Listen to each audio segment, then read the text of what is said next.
there longer than you need to be, you risk hemorrhoids. That's when I got my hemorrhoidectomy. That was the first thing he said. Do you keep magazines on the back of the toilet? I'm like, well, yeah. Yeah. And he's like, get rid of them. He's like, put them on the coffee table. Yeah. Oh, I'm not reading them, buddy. I don't want to be in there alone with my thoughts is the thing. Like, when's the last time that you guys, like, just went free-flying in there? Just flying blind. Always. I never take anything in the bathroom. Like, if I got to poop, man. Insane people. No. Dude, I just got to poop. They just go on. What are you taking? Do you just stare at the wall? What do you do? We're pooping. So it takes you a half an hour to make a It doesn't take me a half hour, but you're a long pooper. Now, I don't know how this one ended at 10 on the list of the 10 best cereals. Frosted Flakes. It's a classic. It is. It's classic. Awesome. It's a good go-to. Made people stop buying cornflakes. This list better bring it if Frosted Flakes is at 10. Correct. Now, I will say, I can't eat some porn? What? plain ass cornflakes and still enjoy that. Do you add sugar, though? I'd buy Not as an cornflakes. adult. Okay. I would still have that. What would cornflakes taste like? Cornflakes. You know? I don't Valtrex. want to know. All right, number 9 on the Breast milk. top 10 cereals. Fruit Loops. You can't put We're them hating high. on Fruit Loops? No, but if cornflakes is 10, I mean, like, Fruit Loops they're not No, Frosted superior. Flakes for 10. I'm sorry, Frosted Flakes, right. In the fruit world, I'll take Fruity Pebbles before Fruit Loops. Yeah. Yeah, well, hang on. You never know. All right. Yeah, chill your jets there, Fruity Pebbles. Good morning, gentlemen. Hopefully I'm not too late for a birthday email shout-out. I'd like to wish my second-born son, Marius, a happy first birthday. Oh! May your Nordic Viking ancestors make your dreams come true. That from Uncle Ben, the number 2 Cambodian listener. Give him whatever. He's one. Fish challenge. How does a Cambodian listener have a child with Norse roots? Maybe a sex with a Viking. Yeah. You know, that makes sense. Yeah, the old Shut your mouth. Cambodian Norse hookup that you hear so much about. Man, I didn't know you guys' show was going to sell out this weekend. I've been down to Black Raven with you guys a couple times. It's such a big venue. I didn't realize that. I don't know if they. Brother, we didn't know it was going to sell out the either. first one, or Yeah, exactly, Yeah. Danny. We didn't expect that. When they said, we're selling tickets, we're like, man, why would you do that? That's ridiculous. And then, like, 2 weeks later, they said it sold out. I'm like, Yeah, oh. Danny, don't worry. I'll drink all of your delicious watermelon lager that they're specially making for our son. Oh, I forgot about that. well, you man. enjoy that. Yeah, I'll drink yours. You gonna be watching the Vikings down there on Monday? I might run into you then. I know I ran into you down there before a couple times. At Black Raven? You, Miles. Where? No. Miles knows what I'm talking about. I'm not going to name the place because he goes there all the time. Oh, I don't care. Yeah. So you Is gonna it- be watching Monday Night Football? Is it in Fremont? Yeah. I'll be at one of 2 places, LTD or Petoskey's. Yeah. I'll Just be that watching easy. the Vikings down there, so maybe I'll run into you then. Yeah, that's right. Petoskey's is the Viking bar. Are you a Vikings fan, I'm guessing? I am, yeah. Who's their quarterback this year? That's McCarthy. J.J. McCarthy. Who? Yeah, McCarthy. J.J. McCarthy. J.J. McCarthy, the guy that won the national championship against Washington. No, that guy. You don't have to say it like that, dude. You can just say J.J. McCarthy. Zap. Come on. We know that a foot is 12 inches, a hand is 4 inches. How many inches are in a span? A span. No idea. Let's try 20. I'll say 8. That would make sense. You got 12, you got 4, so naturally it's 9. Oh, Naturally it's 9 Span. inches. A span, yes. I got a span in my pants. Do you? No. But, No, I don't. no, I don't. Thought everybody knew that. I might have a span if I'm lucky. If you be real excited, oh baby, I got a span in my pants. All right. I got 4th and inches. Bring out the chain gang. Let's see if she got So that. close. Oh, he was almost there. He didn't get Change. The Cocoa family, though, they're big on the walruses. So Cocoa Crisp Rice has a walrus. Cocoa Krispies has an elephant. And they've upped it to now that a elephant monkey. is not Cocoa. That's Choco Crisp. Yeah, that's a knockoff, dude. Oh, Choco. That's why there's an elephant on there. And Cocoa Crisp, the Major League Baseball player, he's got his own cereal, too. I was just looking at Oh, the nice. world of Cocoa. Cocoa Well, I don't Puffs. think Snap, Crackle, or Pop, but they didn't change for Cocoa Three brothers up there. I think this list got one right. What, Cinnamon Toast Cinnamon Crunch? Toast Crunch. Other than that, I disagree with, I think, every pick on this list. Like, we At were least already... as far as the pecking order. I'm just glad like something like Apple Jacks didn't show up. Apple Or one of those Jacks isn't cereals. bad. It's terrible. It's not terrible. Milk that tastes like green apples? Why are you drinking? It's not about the milk, Miles. It's about the cereal. Okay, I guess if I was just dry and eating it like Ted does. Eat it. Well, yeah. By the way, shout out to Canada. They have a Timbits like cereal. Oh, see. sounds Yeah, fantastic. that sounds really good. That's why Amazon could be your friend. You can order that. Oh, yeah.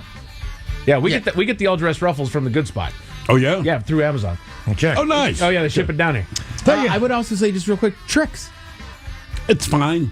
Yeah. I can't believe it's not in the cereal. top 10, but yeah. I mean, once I became an adult, it's for kids. Well, guys, all of it's older than you. And yeah, being 3 years old is going to be a lot of fun for you, but not your parents, see? Because people call it the terrible twos. Because by the age of 3, parents just give up and throw their hands in the air. You're going to be rotten. Oh, but Joe will tell you. The good thing about being 3 is you can look your parents dead in the eye tonight and say, ice cream. And they'll say, well, what's for dinner? And you'll say, ice cream. And if they don't give it to them, you tell them, the old mixer, Mickey Mouse said, ice cream for dinner. Your question, What is the name of the Jolly Green Giant's sidekick? Oh, this would make sense. P-Boy. What's that? You got any hints? I mean, now that you would know, I think when a plant starts coming out, maybe. Yeah. Sprout. Dad. I'm here. It's Sprout. Is it? Yes, I was right. Okay. Very good. Hello. I didn't know plants There's have something you should sexuality. know. We already know, man. Hello, You do? world. No, we know. Believe me. We know. I'm a sprout. Why do you act like this is shocking news to us? A broccoli. Every time I'm in one of those situations, I'm like, I know. I know, No one cares. Jesus. I know you got a tattoo as well. Yeah. Sprout. All right, you drop anchor. It's coral reef. You don't know that. You're in 30 feet of water. It goes down between two pieces of coral and just twists. Who's going down there to get that thing out? The new guy. You can't cut it. It's a chain. Right. You could cut a rope, I guess. But how do you get unsnagged, so to speak? You can't cut bait. cut You it. can't cut bait on a boat. You just lost your anchor. Does anyone have the title of Unsnagger? I guess I'll say it. You can say that. Okay. I think dropping anchor is a lot tougher than we think. That's why we're having a discussion. Yeah. Yeah. Like, I'm not sure, Gotta Cat. be an art to it. All right, Matt, your question. Layers of soil are known as what? And it is multiple choice. So layers of soil, are they known as layers, horizons, deposits, or blankets? So layers, horizons, deposits, or blankets. What is layers of soil known as? Blankers, huh? Blankers. Blankets. All them blankers over there. I was like, just say it already. Give the people what they want. Yeah, here they're moving in next door. Sounds like you're trying to. And now, the men's room legacy continues. Unfortunately, what you're about to hear is real. The members of this radio program are simply not that bright, or what some people would call educated. They are merely stupid. They're not trying to offend anyone on purpose. And all have played doctors on TV. You have been warned and are cordially invited to join the party. This is the men's room. Forget it, man, and get with the countdown. Get with the countdown. Shake this square world and blast off for Kicksville. The trippers, the grasshoppers, the hip ones, all gathered in secrecy and flying high as a kite. This is the men's room with Miles and Thrill. You know what they say, shake your radio more than 3 times, and you're playing with it. You're listening to the men's room. And away we go. Welcome to the 20th anniversary season, episode number 4,387. Along with Steve the Thrill Hill, the Ted Smith, and Mike Hawk. And you are the men's room. On tap today, your guess is as good as mine. Categories include natural disasters and the cost of groceries. That makes sense. We will play Profile This, plus headlines, the men's room shot of the day, fun with listener emails, and everyone's favorite, TV Time with Tig. Clack, clack. Diggity All right, here we go to Florida, where a wild boar crashes through a slider door and into someone's home. Meanwhile, we head to BC, Canada, and a man picks a kid's pink Barbie Jeep as his preferred way to roam. Child gets bitten by a copperhead snake and at a daycare doesn't call 911. A Kentucky nurse saves a raccoon that was having maybe just a little too much fun. And a survival challenge contestant survives. And that's news. Yeah! It is all coming on today's very special episode of The Men's Room. And now, here's the question. Hola, bitches. Good day to you and yours. All right. Water, they say, it's the stuff of life. And they're not wrong. Everybody needs water. And depending on your age, you need anywhere from 64 to 104 ounces of water per day, or 8 to 13 cups. Now, a woman in Australia, she overdid her water consumption in an effort to, quote, flush out an infection. She started drinking 4 liters of water a day. That's about 17 cups. And she ended up in the hospital with water toxicity. In a nutshell, she was slowly drowning herself. So yeah, water is the stuff of life, but it can also mess you up. A man is suing Disney World after he was injured on one of their water slides. Now, sure, he was 30 pounds heavier than the safety guidelines allowed, but he's suing. Believe it or not, for only $50,000. Go figure. Meanwhile, a kid in New York City, he's suing the American Dreams water park after getting injured on one of their water slides. But frankly, when it says a 14-story drop, maybe you should anticipate that something bad might happen. Yeah. That's just me. Now, sometimes it's the water. It's not the water itself that's dangerous, but what's in the water. A few months ago, a Texas woman died from a brain-eating amoeba after cleaning her sinuses with tap water. And then, of course, we have countless stories of shark attacks, crocodile attacks, and if you happen to be in Spain or headed towards Spain, guess what? The orcas are back, baby. You might remember last year they started attacking sailboats and motorboats. Well, they're back, and they seem to enjoy tearing the rudders off of boats. And again, as best scientists can tell, the reason they're doing it, it's fun. But now there's more orcas doing it because they have trained orcas saying, hey, come off the coast of Spain, just rip the rudders off. It's great fun. Jesus. Get in. One of the quotes was, it was terrifying. Yeah, I bet it was. But today we're talking about water, H2O, the drink. It sure does the body good, but let's face it, sometimes water does you dirty. Maybe your house flooded, maybe you stepped in a puddle, your toilet exploded, we don't know. But today we want to know, why was water important to the story? To be a part of the big show, call 206-803-ROCK. Like KISW on Facebook, follow us on X and Instagram at Men's Room Live. And send those emails to the Men's Room at KISW.com. Right now in the Rock Shop, new fall fashion with an old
goes on. You're listening to The Men's Room with Miles and Thrill. 99.9 KISW. All the fellas, away we go. Welcome to the 20th anniversary season, episode number 4,387. What a large and in charge program we have for you today. Guaranteed future repeat. The exciting return of Your Guess Is As Good As Mine. Jeez. Our categories today: natural disasters around the world and the cost of groceries.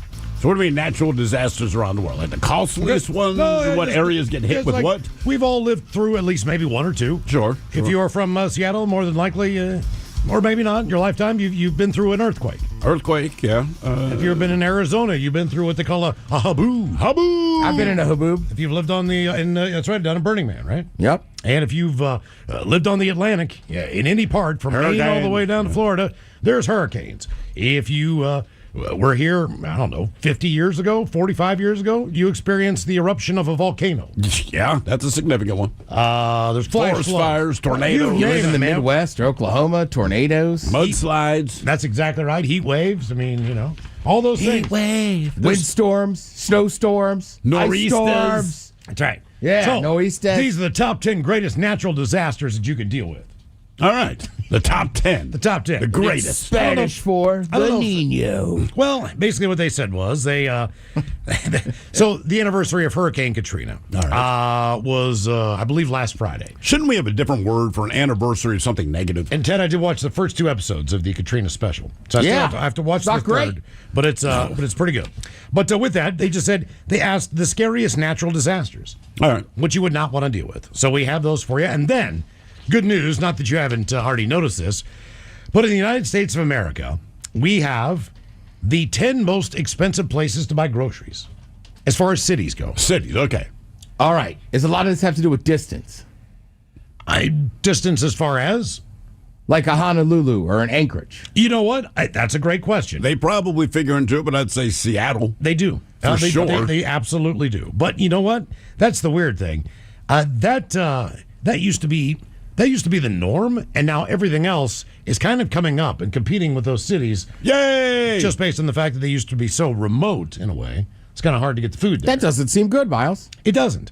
And you'll be happy to know that we live very close to one of the areas. Oh, yeah. That is included on this list. So Really? after my reindeer cherry experience, saying, Really high up there. I mean, high up there.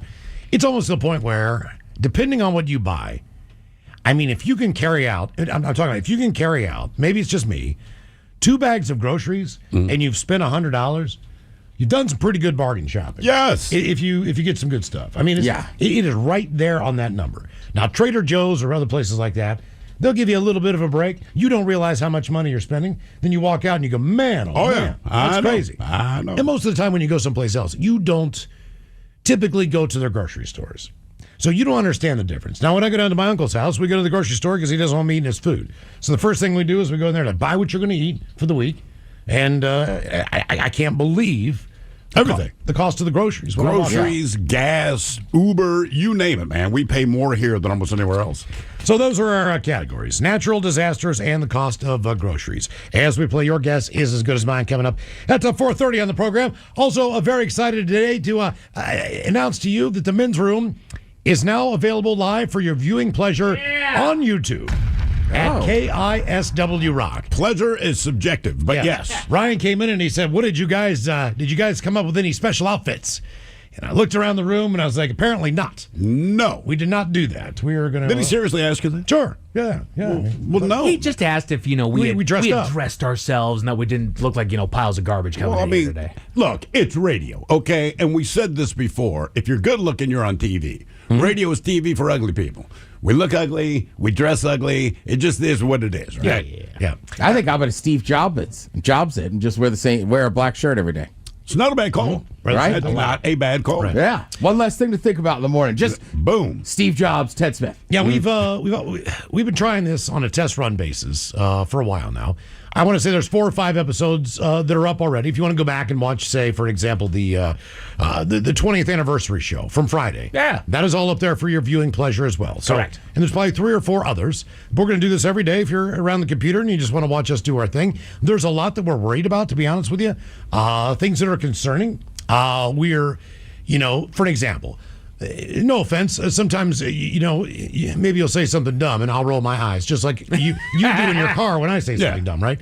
But the difference is now, you can see me roll my eyes, throw my hands up and mouth, so I worried about it initially, and then once we started rolling, we were beta testing it the last couple of weeks, and I remember Ted and I gave each other a look. Some caller said something remarkably stupid, and we just gave each other the look of, you did hear this, right? Mm-hmm. Yeah. Then I don't care. Right? It is what it is. Right. And again, the people on TV, they can't do that. Like, I feel bad for news. Steve Rabel, I thought, was the best at it, right? So if you don't, whether it's local or national news, sometimes news is just stupid. I don't mean politics and all that, but just something stupid. But they're supposed to deliver this with a straight face. And I always thought Steve Rabel had this ability, just with his eyebrows, to telegraph his exact thoughts about the story he's telling you without changing his voice. Yeah. He didn't change his face, so it's just this billionth of a second that says, I know this is stupid. I just have to tell you this. And I always appreciated that about him. Yeah. I don't have that gift. I think I'm a little more expressive. A pick of the nose or a scratch of the nose looks like a pick. It does, man. You rub your nose almost like you picked your nose. I'm worried about hand motions, too. We do a lot of that. I talk with my hands a lot. I didn't realize that until we started beta testing this. And I'm like, okay, got some Italian in me. So if you don't know a lot about YouTube, here's how this shakes out, okay? So if you're watching it at your office or at home, when the music comes on, that music is licensed. And so you're not going to hear the songs. Correct. A lot of the segments, including Sit and Spin. A lot of people will email really it. Just Sit and Spin. We're Sit and Spin on, let's say, our daily podcast. The reason that's not there is because some of these service providers that carry our podcasts and put them out there, they're not licensed for music. Correct. So we are on Odyssey. So on the Odyssey app. But when we blanket put it out there, we can't put it out on any of them. Because, we could get in trouble.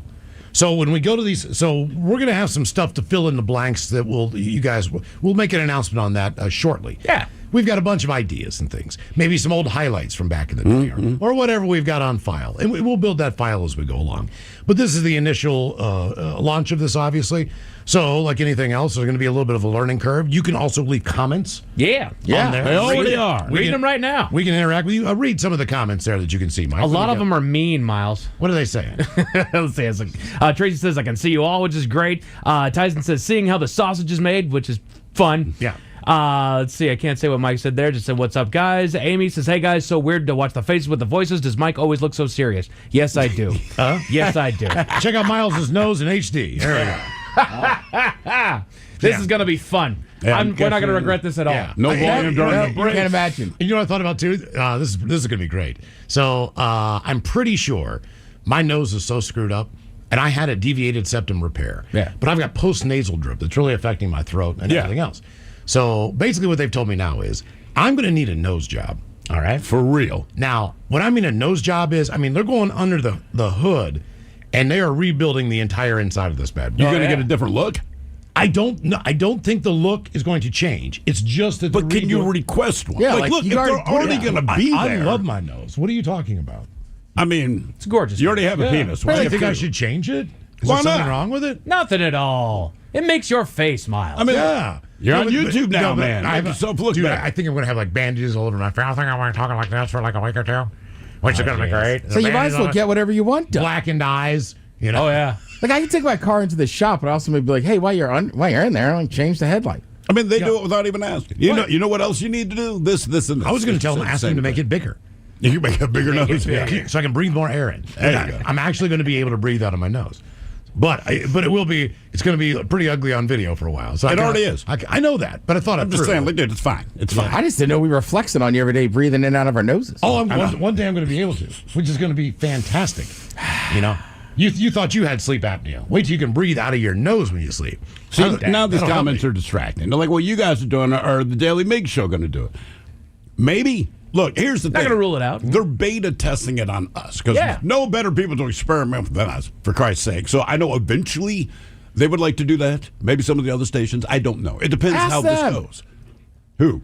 Well, you got to ask the morning show. We're just trying to do this thing right now. Yeah. Are they going to do it? I don't know. We're trying to figure it out ourselves. I will say another fun reason to go and watch the YouTube stream is the audio that we collect out of there is pre-delay, if you know what I mean. So when they drop the bombs, That's you can hear right. that on You get to there. hear everything. If Ted screws up on FCC, you're going to hear it there. All So live. it's at KISW Rock. Correct. If you're at the party on Saturday, hopefully you got a chance to meet Tim. He's the one doing all this stuff. Yes, sir. And we launched today, so this is all new to us. Yep. We will figure it out as we go along.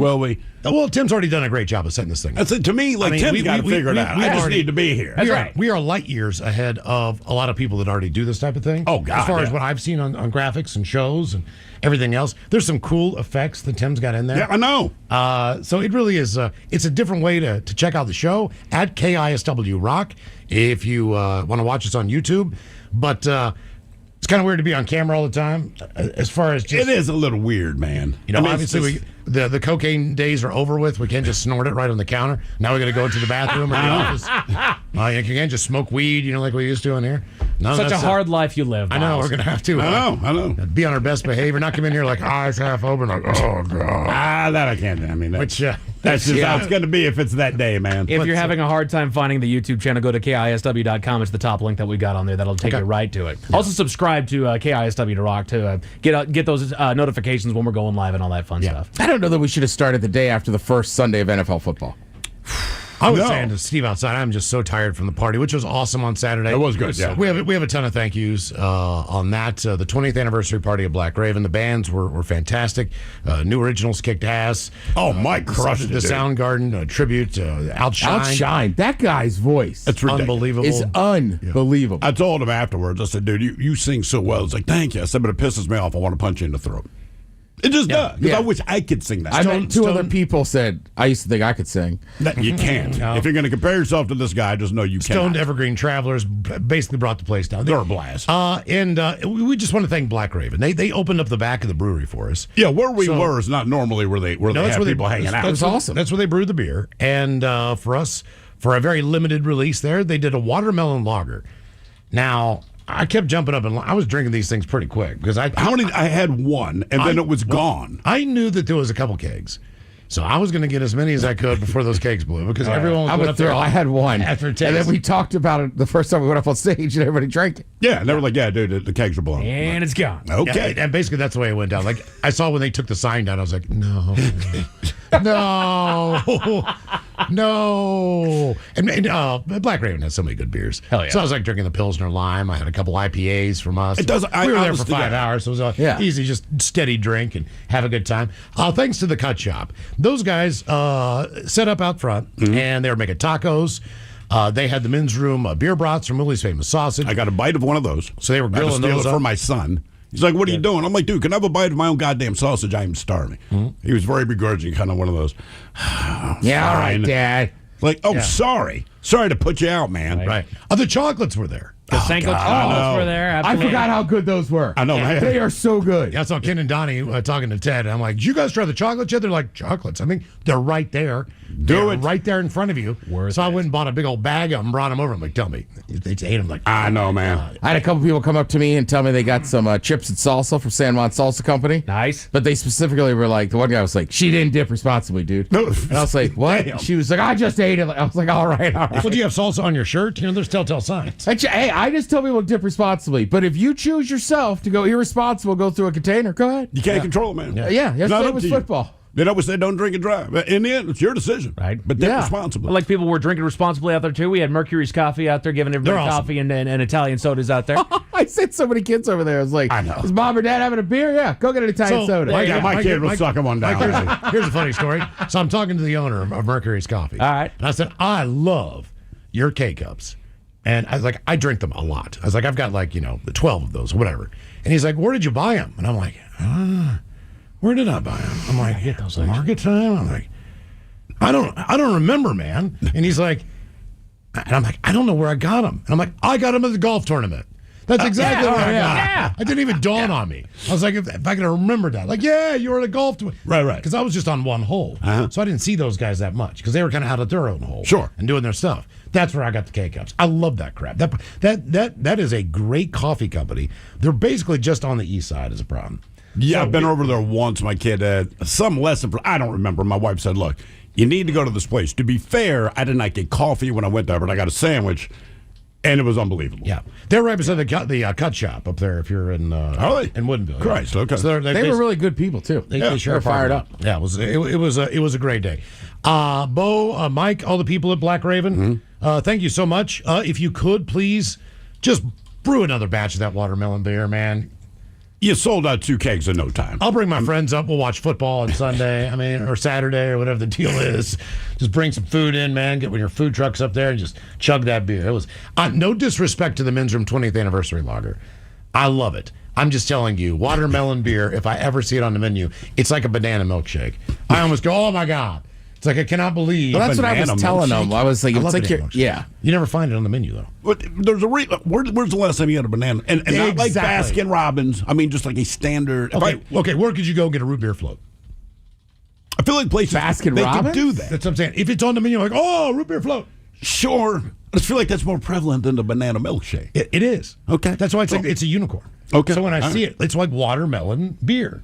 Correct. You know, there's not a lot of watermelon beers, but I'm with Miles. When I see it, I buy it. Okay. Yeah. All right. It's that good. It's that good. So thank you for everyone that came up and hung out. Hopefully we got a chance to talk to you in one form or fashion.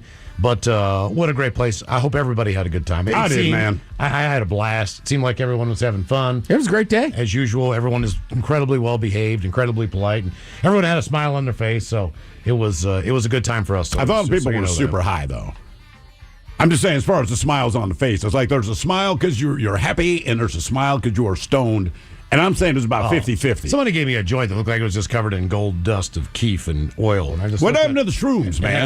I'm the shroom guy. I know you don't tell me you did them, all right? You did not do shrooms. Mm-hmm. No, I didn't do them. I wanted to do them. Who did them? I didn't do them. You son of a I did not do them. Who'd you give them to that did them? I don't know. Because someone told me, hey, man, he's got shrooms. I said, yes, I'm going to take them all because he doesn't do shrooms. I love shrooms. I'm going to hold him hostage and trade for some weed. Because I know you guys got a bunch that you're supposed to give me and didn't. That's true. Our question, why was water an important part of the story? 206-803-ROCKS.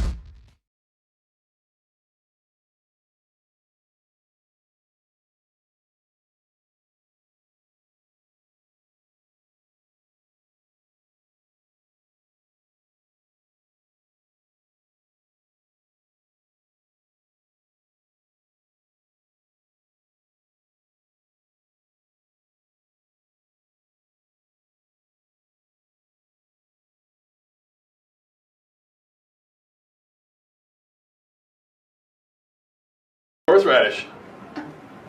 It's extra. Breathe out through your nose. Breathe in through your mouth, out through your nose. It's extra hot beaver. Isn't it the exact opposite? He did just wants to clear his sinuses. Oh, right. Bring it in and then man, that is hot, dude. Well, then why are you doing another one? I'm trying to clear out my. Have you heard of blowing your nose? Oh. You gotta do that, man. I'll try it. I like spicy. Go ahead, man. Give it a shot. I can breathe through my nose. Give the other today. Oh. Yeah, I'm thinking it's You guys did what pickles big feet. Yeah. Yeah, that's be So plenty. gross. That's plenty.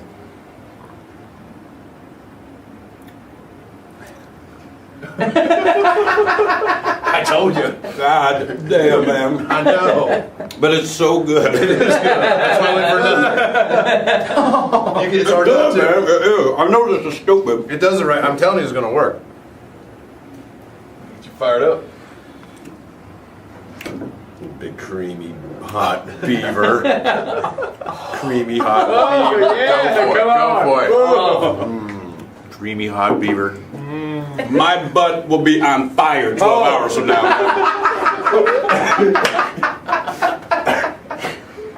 God damn, man. Yeah. Man, if that works, that would be good. I can smell the camera lens right now. Holy hell. Cleared you up, man. That's the best I felt all day. Yeah, you know what? I can breathe. Where'd it go? It actually worked. Your eyes are watering. This is Just crying. You look like crap. It was so great. He's sweating.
9.9 KISW. Here's the question of the day. Brought to you by Advanced Hair Restoration. Text the men's room at 206-803-ROCK. Our question, why was water an important part of the story? 206-803-ROCK. You are listening to the men's room.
This is the mighty 99.9 KISW and KISW HD1 Seattle.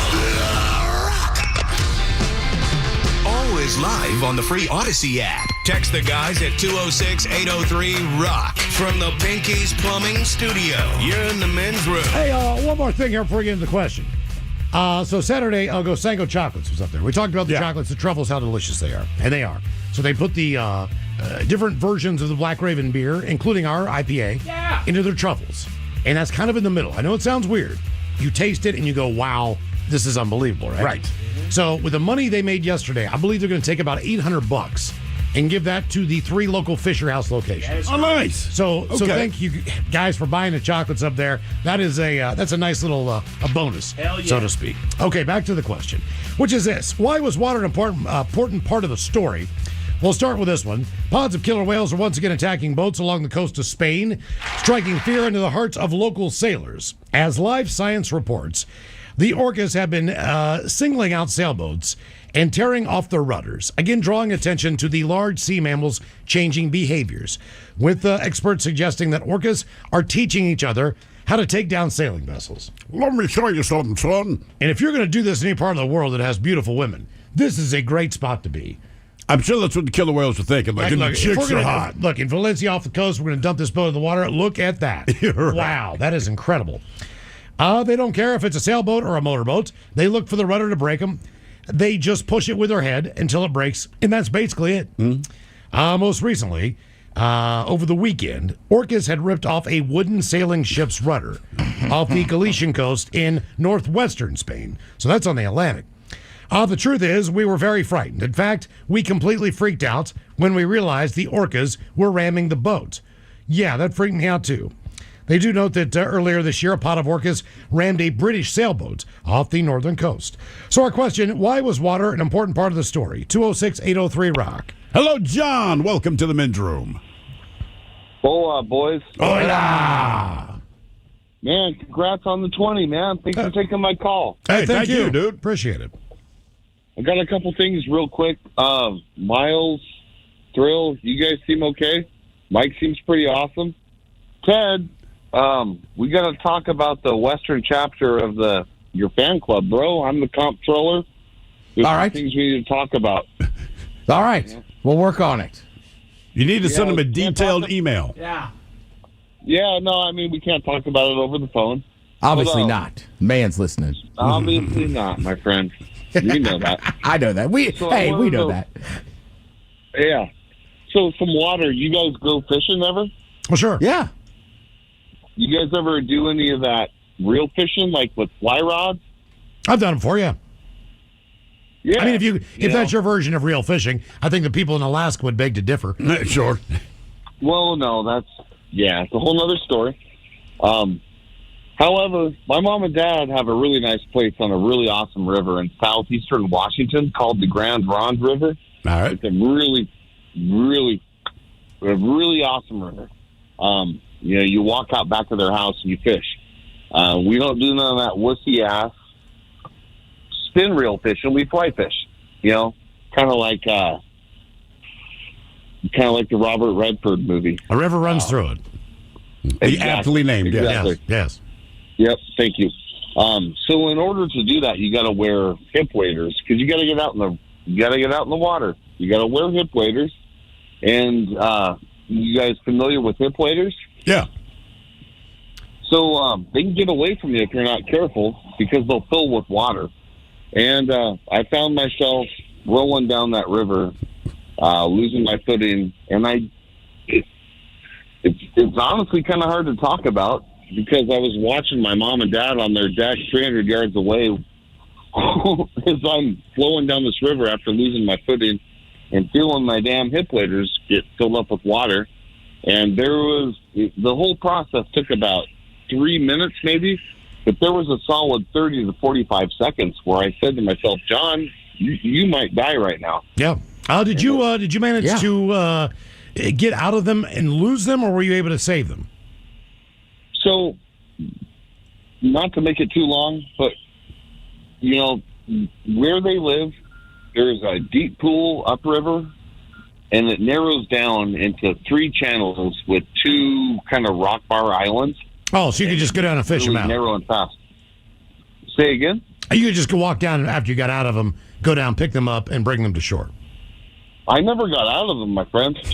Never got out of them. I was out in the river. I lost my footing. I turned around into the sun and kind of lost perspective and slipped and banged my knee, and it hurt really bad. And then I turned back upriver, and the current just kind of knocked my feet out from under me, and I fell forward into the current the waders were tight, but they weren't tight enough. They started filling up with water, and I could not get my footing. At that point, the river is moving maybe 8 miles an hour, and it's about 3 feet deep, and it's headed towards the rapids. And I bounced my way down, like face forward, and then feet forward, downhill, bounced off of the rocks. I was about 20 feet away from the shore, and it was getting close to where everything there was down. There's big boulders. There was, white water. I was rolling through white water, and the whole time I'm holding my fishing rod up, kind of like Brad Pitt when he really rolls down the river and has a hold of the fish, but I didn't have a hold of the fish. And I can see my mom and dad out on the porch 300 yards away on just the bank laughing of the river. their ass off. No, they were waving. Thank God he's gone. In tears. My mom was in tears. It was awesome. You guys can let me go. Thank you. Oh, it's good. She was crying tears of joy. She was you're right. hoping she'd have one more pork chop for dinner. But at least Brad Pitt did have a fish on the line in that scene. And his hair did look good. Yeah. It was basically that scene, but I didn't have a fish, and it was awful, man. And I hurt myself, and it wasn't good, man. But I was so freaking lucky. Like, it sounds like it. Hung up on something. It was bad, my friends. It was bad, my friends. Thank you for the good work, and thank you for the show. I love you guys. I hope to meet you in person one of these days. Ted, we got to talk about this fan club. Yeah, I know. You guys got to get on that, man. You got to get together. I haven't been quickly. up to date. Just email them. Western chapter, right? Western chapter. I told you to keep an eye on those guys. Not the Texas chapter. No, they're good. The Western chapter. I haven't been out there. All right. Yeah, man. You got to put in the work, Ted. Yeah, you got to show up on a horse. You got to fly fish. Jesus! They set their own ground rules, so they didn't even ask. Right. It's wild. I'm not going to get my cut. That's why Robbie Knievel lived out there. Yeah. It was only Washington's finest. It was like the woman who knocked the girl in the knee with a baton at the Olympics. Oh yeah. Tanya Harding. Yeah. Robbie Knievel. You only get the finest on the peninsula. That is quality of Washington. Quality State. stuff. That guy did have two things working against him though. A, rivers are dangerous. Then B, like once he's like, my waiter's filled up. Like, yeah, that sounds completely dangerous. That's an issue. Yeah. Yes. Why was water an important part of the story? 206-803-ROCK. Hello, Amber. Welcome to the men's room. Hola. Hola. So we were at a bachelorette party at 88 Keys in Seattle. All and right off the bat, they order a round of Patron for everyone. And I'm next to the bachelorette's neighbor, and she's like, oh, I don't do tequila. And I'm like, me neither. And so I take our plastic water cups while everybody's talking, combined our water, put the Patron into one cup, put water into our Patron shots, and then, yay, shots, and take it. Nobody is any wiser. Go about. Somebody shows up late and decides to buy the bachelorette another shot, and she goes to chase it with our Patron water cup. And proceeds, it was bad, and proceeded to have to run to the bathroom immediately. How much did she just down? Two or three big gulps? Oh, yeah, 2 full shots of Patron right after her other shot. I was going to say, right, if in any time, drinking something you don't expect to have alcohol in it, and it does, just alarming and shocking. It absolutely is. It hit her all the wrong way. I think drinking something that doesn't have alcohol in it is shocking. So did you guys get outed as a result of that, or did she just think you guys were really putting it on? Oh, no, absolutely. She knew it was me because I'm just a beer girl. I'm usually always trying to avoid the shots. So she was like, that's Amber. Yep. Thanks. See, that's where you and I are different. Because a lot of times I'll say, man, I don't drink this, but I'll drink it if you give it to me. Like, oh man, I really don't want this. I really don't like it, but I'm going to drink it. No. There's very few things I'll say like no, like definite no. Like, what's a definite no for you? Probably Malort. I don't find it funny. I think it's disgusting. What does it taste like, for real? Oh, I don't know how to describe it. It's horrible. I mean, like, why is it such a big Chicago thing? Because it was everywhere. It never left that area, and then it's become like a new thing to like buy shots of it for people because it's so gross. Just buy a mellow corn. I mean, mellow corn is better. If you're saying I can tolerate mellow corn is better than Malort. I've just never had it. So is it more on the wine tip? Is it pepperminty? What is it? Abstinence? I'm telling you, it tastes like a sweat sock. It's like somehow been in the sun, but is yet still damp. But why is it only just in this one pocket of the world? Like it's nowhere else. Well, that's why. Because nobody else ever wanted it. Okay. But All right. Chicago, it's like Well, some old thing that's been there. It's like, look. I didn't know if it was like an old German thing or. I'm just saying that There's a reason it hasn't spread. Right? Correct. Like the ancient Egyptians and Germans, like they produce beer, and you can find beer around the world because everyone said, "Hey, you guys are onto something." Jack Daniels, and now a lot of Japanese whiskeys, but Jack Daniels is kind of the standard bearer internationally for how people perceive whiskey. And wherever you take it, people are happy to see it. Malort, it never look. Even mellow corn has made it out of wherever. Where does that come from? Probably Iowa. All right, either way, I'm just assuming Nebraska, someplace where it has corn even is trickled out of there. You know, Mad Dog. Well, it doesn't really have a Christ's taste to it. sake. It doesn't really have a taste to it. It's just basically straight corn alcohol. And it's still better than Malort. Like seriously, Malort's just gross. It's just bad. There's no reason. Because I know a bar in Fremont that's got it. What, And- Malort? Yeah. And people order it. And I've seen it go, and it doesn't look like anyone's got this terrible look on their face. Really? Yeah, they'll serve it up tonight at the Chicago Bears game at Petoskey's. Okay. People will drink and live in hell. Chicago Bears.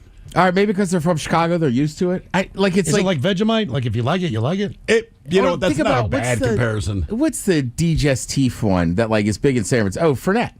So I don't mind Fernet, but most people hate it. But it's only big in San Francisco. It's big around the world, but it doesn't. They tried to push it up here, and people were kind of like, ugh. What about Ouzo? Can you drink Ouzo? Reluctantly, I will still do like a drink of it. Oh, I think that's it's kind of pretty like bad. it's on the Rumbleman tip. No, It's not too far from that yes, it is. pepperminty flavor. I just had one last week. Yeah, a couple of months ago, I was like, I'll be a Rumplemints guy, and that lasted about a month and a half. Yeah. Seriously. That's still a pretty good time.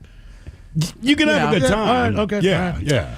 Why was water an important part of the story? 206-803-ROCK. Hello, Kevin. Welcome to the men's room. Hola, bicholas. Hola. So I've been listening to your guys' show for like 4 or 5 years. First time caller. I absolutely love your show. Well, thank you, Kevin. I'm glad I found it. So this actually took place about 12 or 13 years ago. This happened during the winter. I was hanging out with my cousin, and we got bored, and we decided to go to one of the lakes around where I lived. Well, the lake had frozen over, obviously, because it was cold. It was a cold winter. Anyways, while we were roaming around the lake area, we found a shopping cart somewhere on the side. We took the shopping cart, took it out to the dock, and we rolled the shopping cart out onto the lake.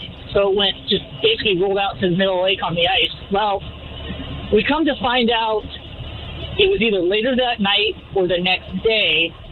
Apparently, a group of teenagers or younger kids decided that they wanted to go out and try to retrieve the shopping cart from the middle of the lake. Well,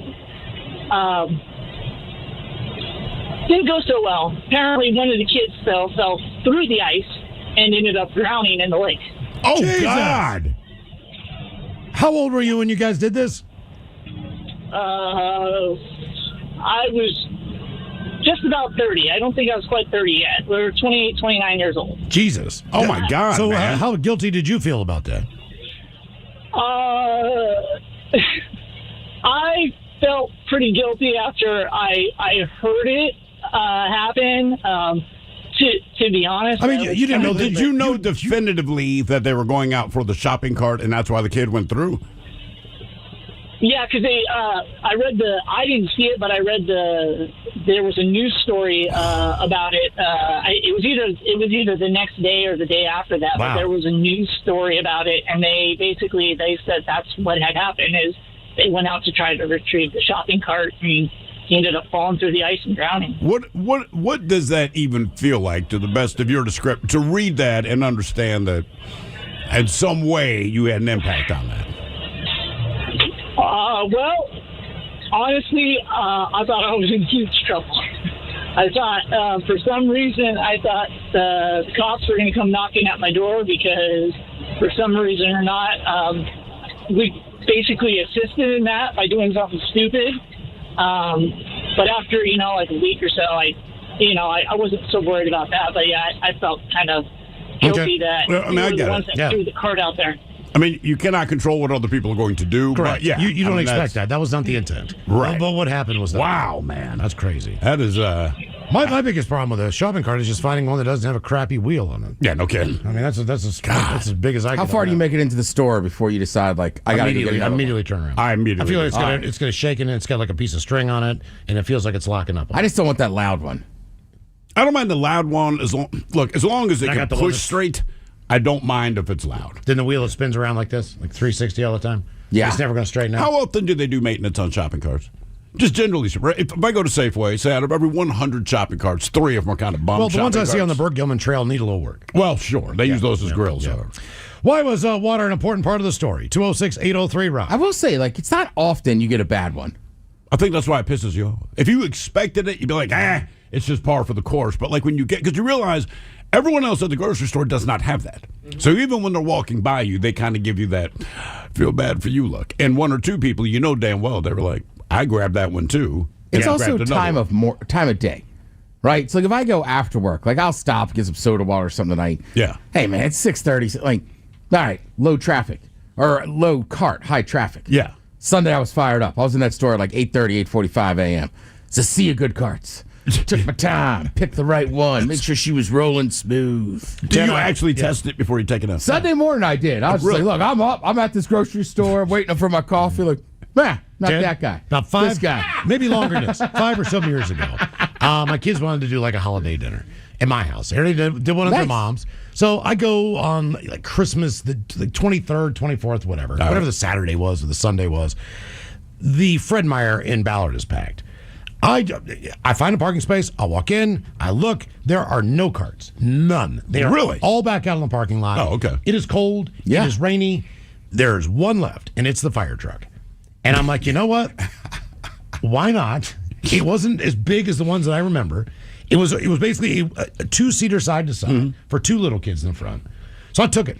So I just started putting stuff in the seats and all that stuff. And like the looks I got. Yeah, I bet. In the Fred Meyer are the looks that, people get who like put their animal in a baby carriage. You could have walked and got one from one of the satellite spots. I could have. Yeah. I could have, but that was the only one left.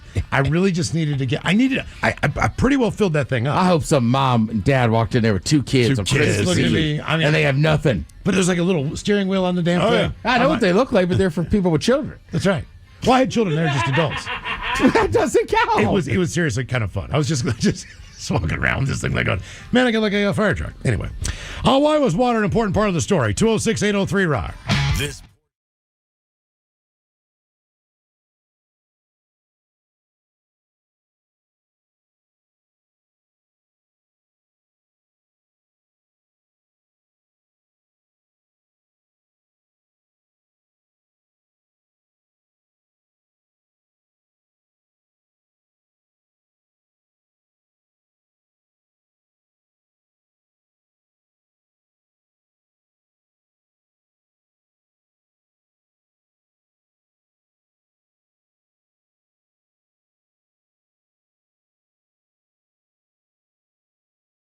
If we're doing stunts on a dime, then Yeah, what do we do? we gotta. Do we have that? Oh yeah, Stunts on a dime. This, ladies and gentlemen, today more dangerous than jumping into a shallow pool at 2 a.m. It is stunts on a dime. Now, what are we going to try Where's the first Pop here? You didn't grab the Pop Rocks? Oh, I gotta go get the Pop Rocks. Jesus Christ! Well, I tell you what. At first, let's do here because we have never personally seen this, but I would like to see this. What's that? The Mentos and Coke? Hell yeah! All right, grab a cup. But it's Diet Coke, dude. It's not regular. We have Coke and Diet Coke. But it's not Coke. What do you mean? It's not Coke. Does not work. There's something with Coke doesn't work with Mentos. No, I'll that's bet you why $1. they all say it's. I'll bet you $1. We'll do 1 cup of Coke, 1 cup of Diet Coke. I'd always heard said that they this both trick was explode. Mentos and Diet Coke. I think they'll both work. I say they both work. Here we go. Well, What's we'll find out. different Wait, in there's Diet nothing Coke? in here. They take stuff out of Diet Coke. Maybe There's Mentos less are in trying to there. lose weight, Ben. Who the Maybe hell they're trying to buys? stay slender. Who buys Mentos, Can I have a Mentos? anyway? Yeah, have Do you you ever know had how long one? it took me to find a Mentos? Hey, I put love this them. over the tarp. Do you there. really? Hang on. Have you ever had a delicious Mentos, Brian? I have. Have you They are really? delicious. Try You one, take good please. pictures or you're going to screw it up. Have a delicious Mentos. Have you ever had a delicious Mentos? I'm all fresh breath now. Okay, all right. All right, Pop Rocks are here. Have you ever had a delicious Mentos? stunts on a dime. Now, what we have here, now we know that's going to work. I'm saying you said... This is, wait. Now, this is water with bubble mixture. I'm saying this is regular Coke. All right, put regular Coke and a Mentos. I'm saying Mentos and regular Coke does not work. I say, of course it's going to work. Because they always say, go to the well of Diet Coke with Put Mentos. it over that tarp. What do you say, back up, Ben? What do brother? you think? Does it work or not? Wait, hold on. Ted, put the Mentos in your mouth and drink the damn Coke. What are we doing with the cups over here? That's a good That's point. not a bad idea. Go ahead, give it a shot. Try it again, right there. I put it in front of you. You don't I know gotta how be fast, honest with you, man. My heart is racing You don't right know now. how fast this is going to work. I don't have no idea. Come on, Ted. Come on, my Come on. gangster brain. Come on. Get up here. Come on. All right. You ready? I'm really Now, going to do it. This. Come on! Now, you're saying that this works in the same I say fizzy it works form or just like fashion. Diet Coke. All right, here we go. Should I put in Coke first? No, I Mentos, say you go Mentos. Coke and then put the Mentos in first. Yeah, There you hell go. yeah. Now take a little taste and see what happens. Slug it. Come on, you wuss. Nothing. Can you not look at us when you do this? Cheeks. Wait, down! Not in front. Oh, you gross sick bastard! It does fizz up. It does. Isn't that amazing? I guess I owe you the $standard. That was great. God damn it! Cheeks told you, bulged man. up. What a Thank Now, you. All right. now hold on. So- How about this now? What the hell are you doing, dude? Is it still going? No, is that the? No, you're not. Don't do that. Jesus, God, this is like double I R. put more in just to see for the hell of it if it'll work okay. again. Of course it's going to work again. Thank you for the Mentos. It is delicious. Isn't Can it? I- I've never had one. Now spit that one out, dude. Come on, put a Now, fresh here one is in the this. real test because this is Carbonated City. This is a delicious Fresca. Now, I have a feeling that this is going to be Wait, way open more. the cold, fresh Fresca. Oh no, hell, it doesn't matter. All right. I don't want to waste one. Oh, we're not wasting it, buddy. Okay. This is science. We'll mix that with some. How about this time I'll put Fresca in my mouth and then I'll drop in the Mentos. Okay. Are you sure you want to do that? Yeah, he's fine. Okay. The Fresca is You know in his CPR, mouth. right? All right, now here comes All right. the Open your mouth and delicious drop Mentos. Anything? Cheeks are bulged up. You look like a squirrel. Wait a minute. Nothing? There it goes. There it goes. Nah, there's nothing. Oh God! What happened? A little slower, maybe on the delay. The reaction took a little time. So man. it took. Okay. Sorry. Isn't I that was amazing? like, oh yeah, I'll just add more. And Isn't then that boom. amazing? Who knew? Okay. Hey, Miles, how about Yeah. this? Right. Swallow a Mentos like a pill, so it's in your stomach and then it blows up. No. Yeah. No. I would not do that, man. Because then, what if you were choking on it?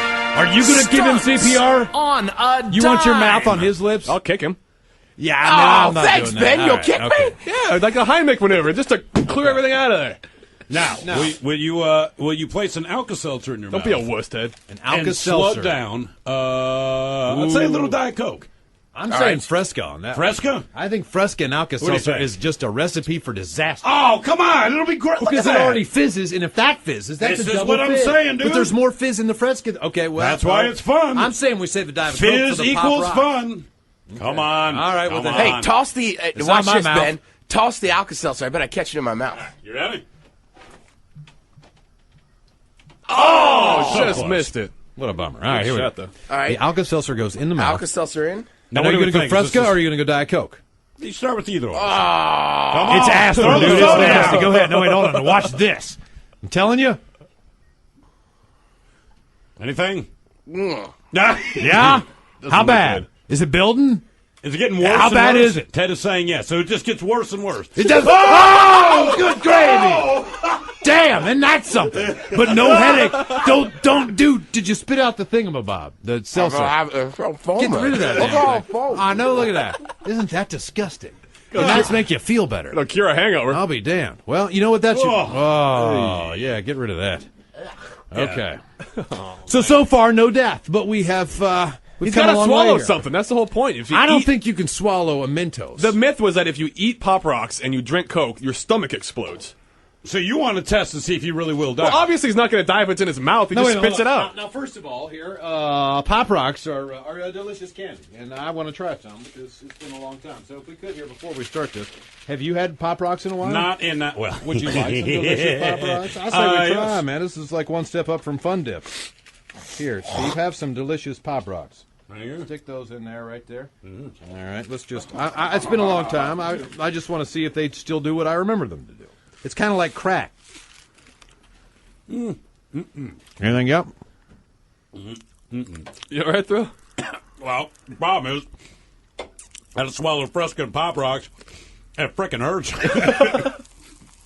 Jesus Christ, dude, they won't stop blowing up. Okay, so they do explode. Yes. But not as much as I remembered. You get the big ones every once in a while. Yeah, this is crap. By comparison. All right, Ben, I took it down. I swallowed it. Swallowed the Pop Rocks? Uh-huh. All right, now guzzle a Coke, man. I know. See, I'm still clicking, and it's in my stomach. Give me the blueies. Give me the blue ones, man. Don't eat the red Pop Rocks. No, the blue ones are much better. All right, now tell me just swallow Pop Rocks, guzzled Fresca. I feel kind of funny. You look funny. Anything weird in your gut, dude? Any explosions? No. Nothing. All right. You could look, take a swig of soda, take it down. All right, wash it down. Now, Miles, washing down Pop Rocks. If I and die, Fresca. I'm going to kill you. This was not my jackass idea. Oh, yeah, that's excitement. There's definitely some excitement going on in there. Mm-hmm. We can hear it pick up a little. Ooh, who the hell would buy this crap? Ted. Okay. All right, not so bad. What if I put a Mentos and Alka-Seltzer both in my mouth with Pop Rocks, then drink soda? That's where we're That's going what for we the want you to finale do. today. Okay. That is the mother load of everything. Everybody, yeah, there's never been that before. Well, that's why we're doing this. We're going to try a various amount of things, including one Alka-Seltzer. All right. I still feel the Pop Rocks in my stomach popping. One Alka-Seltzer, Ted. Have an Alka-Seltzer? Thank you. One Mentos. This is off the chain. All right. God Whoops. damn it. I wonder why no one's ever done this before. Never been. I wonder why, though. This is Because awesome. most people don't have the guts and gusto of the Ted Smith. They wouldn't do an experiment like this. Did you just use the word gusto? Yes. I think went out in 1981 with Stroh's. Mentos, and then we're going to the Diet Coke well, simply because this is what they said would kill you. Pop Rocks, or no, for the Mentos. Man. Ladies and gentlemen, this is going to be unbelievable. This should be great. This is the mother load. This is what you've been waiting for. The death of the Ted Smith. Same thing. Take this first, and then I'd the take soda. that first, man. I'd see how it sits for a second, and then I would just let it go. The shenanigans continue. This is the Men's Room with Miles and Thrill. Our question, why was water an important part of the story? 206-803-ROCK. We shall have a comment here from the YouTube stream, if you will. It says, I went camping, ate only jerky, drank no water. Got so constipated. Well, I squatted over an anthill at 3 a.m. Ants attacked. I fell pants down. Stood in poop. Then they had to drink water. Yeah. That is a good call, man. That is a good call. Hello, Adam. Welcome to the Men's Room. Hola, bicholas. Hola. Hey, I just want to say thank you guys for Saturday. Thank you, man. I'm the guy that was in the neck collar. Oh, right. Saw you. Only on Tylenol. I thought for sure they'd have We you had hopped so up. many injured listeners yesterday. It's like a Walking Dead. Oh, yeah. I ended up getting pictures with the elk plane drifter, with the ginger midget, Mrs. Amy. So I got to meet a lot of people. It was really cool. Nice. I did appreciate the ginger midget rocking the eye patch with the word Reno written on it. She looked at me and goes, do you see the eye patch? Like, well, yeah, it's an eye patch. Why are you wearing that? You're going to hurt your She wore it vision. just for you, Miles. That's right. That's right. All right. So anyways, when I was growing up, we used to go cliff diving at the rock quarries. How high are these cliffs? You had like one that you could jump off that was like 20 foot, one that was about 35, and the highest one was about 45. And so we'd all go out there in the summertime and go jumping and have fun and all that stuff. And my brother's girlfriend would never do it. And finally one day we talked her into it, and we got her up to the highest one, about 45 feet. And we made everybody lined up at the path that she had to run and got her all talked into it. She's psyched up and ready to go. And she takes off running, and at the very last minute, she grabs the very last guy at the edge of the cliff and decides she doesn't want to go. And instead of him getting dragged off with her, he just pushed her off. All right. And she landed in about 3 feet of water. Oh. Fortunately, it was all silty and muddy and everything else, so she hit and went up to her knees in mud. and basically landed on her butt. Didn't get hurt, not a scratch. That's amazing. Really? But, yeah, she would never do it again. Damn. Well, at least she did it once. Mm-hmm. My son did this month and a half ago, toward the end of August, whatever. A buddy of his, a couple of them went down, and so I'm at work, and he says we're going swimming. That is what he sells me on this in the morning. Then I get a text that says we're cliff jumping. And I'm like, what the F is he talking about? So the mother that was there keeping an eye on him, she's sending me videos throughout the day of them jumping off this cliff, and every video is a little bit higher, just like this guy's saying. You know, you build your courage up. That's what I felt like a parent. Right? Because I'm texting my wife, like, are you seeing these effing videos? She's like, yeah, I've seen them. I'm like, I'm kind of freaking out because I'm aware, and I was watching his ass jump. And I mean, the water did not look deep. What body of water? I'm not sure. Somewhere south of here. I cannot remember the name of it. It may have been where this guy's talking, because I guess it's a place that people go specifically to do it. And then, so they get home. He was fine, you know, him, all of his buddies. But he said, yeah, at one point we're jumping, and there's a slightly higher peak that they're debating jumping off of. And it's like this weird guy shows up, strips down to his underwear because he doesn't bother to bring trunks, looks at us and says, oh, man, some people have died jumping off of this one, and then jump the hell off. Yeah. So I was like, did you guys jump off of that one? He said, not after that. Well, so with we were lakes, going to. Lakes usually pretty good. It helps that you need somebody that knows the area. Yeah. But like with rivers and stuff, too, the rivers change. So sometimes the hole was deep enough that you could jump into them, and now it's not. Yeah, this was a river. Yeah. Like I said, everything about it I didn't like. But Dude, I didn't say anything. I saw the videos. When I just saw him, I was just happy to see him in one piece. I'm like, all right, cool. The best one, it's years ago, right? We're up at Summer Meltdown. It's Saturday. We're on the river, right? All right. So there's this bend, right, on the Stillaguamish River in Darrington. Everybody knows it. So everybody's from the festival, but there's also kind of like back ways you can just come into the river. All right. So people are on this rope swing, and there's a big hole in the middle. But as you get out, it gets shallow quicker. So me and my buddies are sitting on a log, right? This guy comes over, and he's got on like a hard hat, but like the round one. I guess it's for if you're a lumber. Yeah. So he looks at us and goes, think about jumping in. And I go, hey, dude, just so you know, I know it looks deep right here, but it's only, it's pretty shallow. Yeah. And he just takes off his hat and goes, well, sometimes you got to do what you got to do. Tosses the hat. Miles does a belly flop at about like a foot of water. Did he know that? So he was just... I told him twice, and I wasn't sober, to say the least. And I went, hey, man. And he's like, you got to do what you got to do. Was he okay? He was fine. He was completely embarrassed because the whole beach went, ooh. Yeah. And then everybody started laughing at him. And can you imagine after being that cool and going, do what you got to do, and then you got to do a push-up and just stand up out of a foot of water? Jesus. I mean, he just walked off in shame. Dude, I told that place I was showing you pictures of Nick's in Negril, Jamaica. So they have a bar and they have a cliff. You can jump off of it. Yeah. So I jumped a couple times. And you go and you get a beer, and you're like, all right, I'm going to go back and cool off, just like you would at a pool. Sure. So I'm probably 2 or 3 back in line. And the guy goes, hold up. Get out of the water. I think I've told you guys this. There was a shark that was swimming in the cove. And so we wait. I go back down to the table, drink some more of my beer. I figure they're going to give the green light. I walk back up there. There's no one in line. Perfect. The guy goes, okay, I think we're okay, but I'm going to go check. So he dives in head first. First of all, it's too high to dive. He just, no problem, like Superman. Yeah. Flies through the air.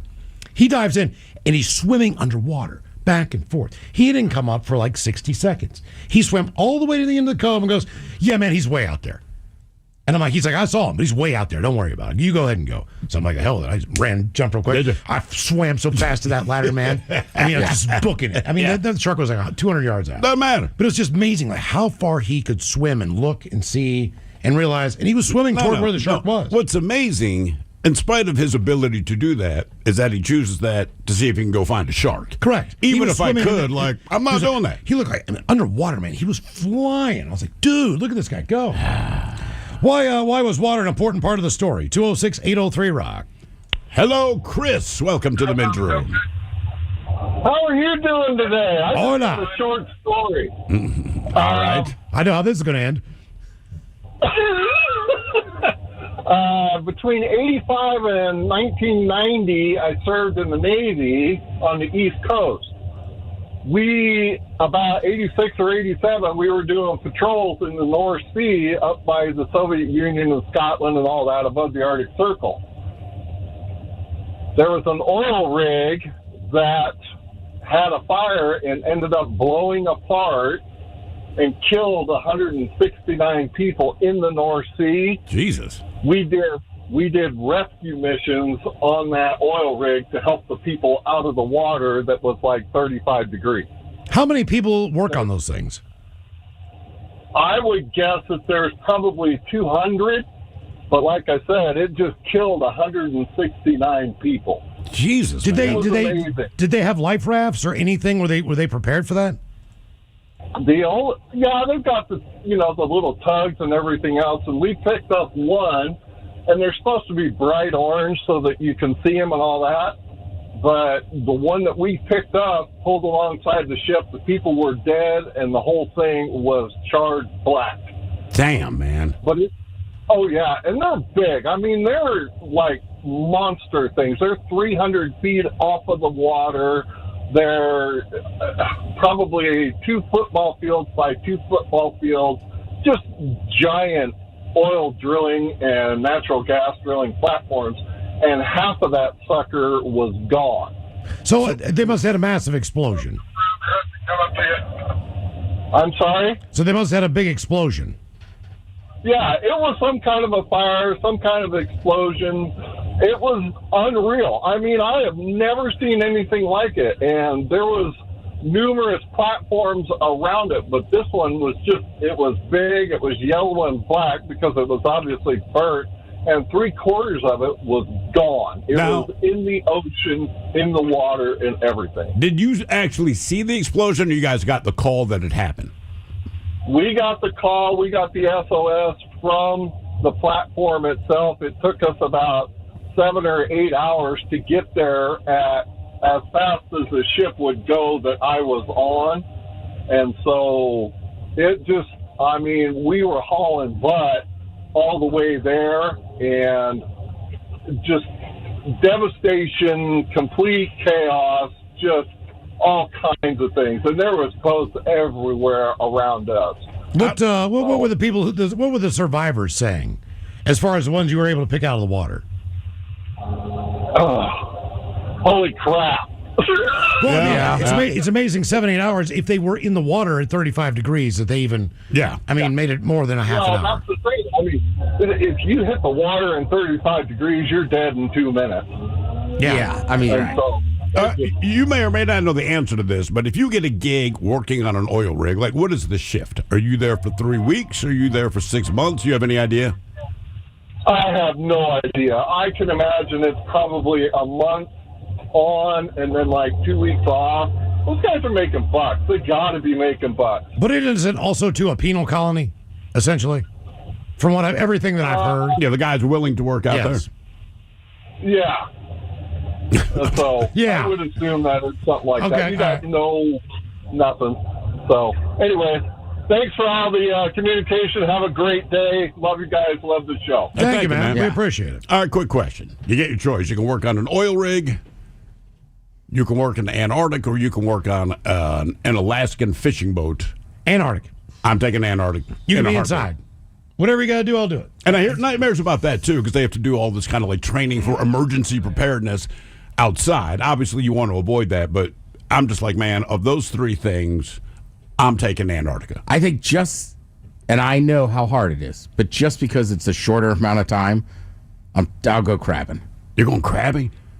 Man, I don't want to be out on that rig forever for a long time. And then I think those Antarctica jobs, like you got to be there for months on end. You got to be there for months. You can't land That's what makes the crabbing or fishing so tough, is that you got to get it all done in like 3 weeks. So you're basically not sleeping, or for however long the season is. And I'm obsessed. I watch that show all the time. I know you do. So I'm like, I don't know that at 44 I could still do it, but I'm like, if I had to pick one, I would take that one. Really? Nah, I'm taking Antarctic. Although, was it earlier this year, I think, no one's been really clear about what went down in Antarctica, but one of the people there, keep in mind, lost his mind. It's a limited number of people, but one of them, something was going wrong is kind of all they would really say. And you would get little trickles out like, well, I believe like he armed himself with a knife and like holed away in this one room, then he's threatening other people, but they keep radioing like, yeah, we know you're not scheduled to show up, but like, seriously, man, you got to come get we got to get this guy off here. But this went on for weeks, and I'm like, that's bad, man. Oh, yeah. That is bad. Yeah.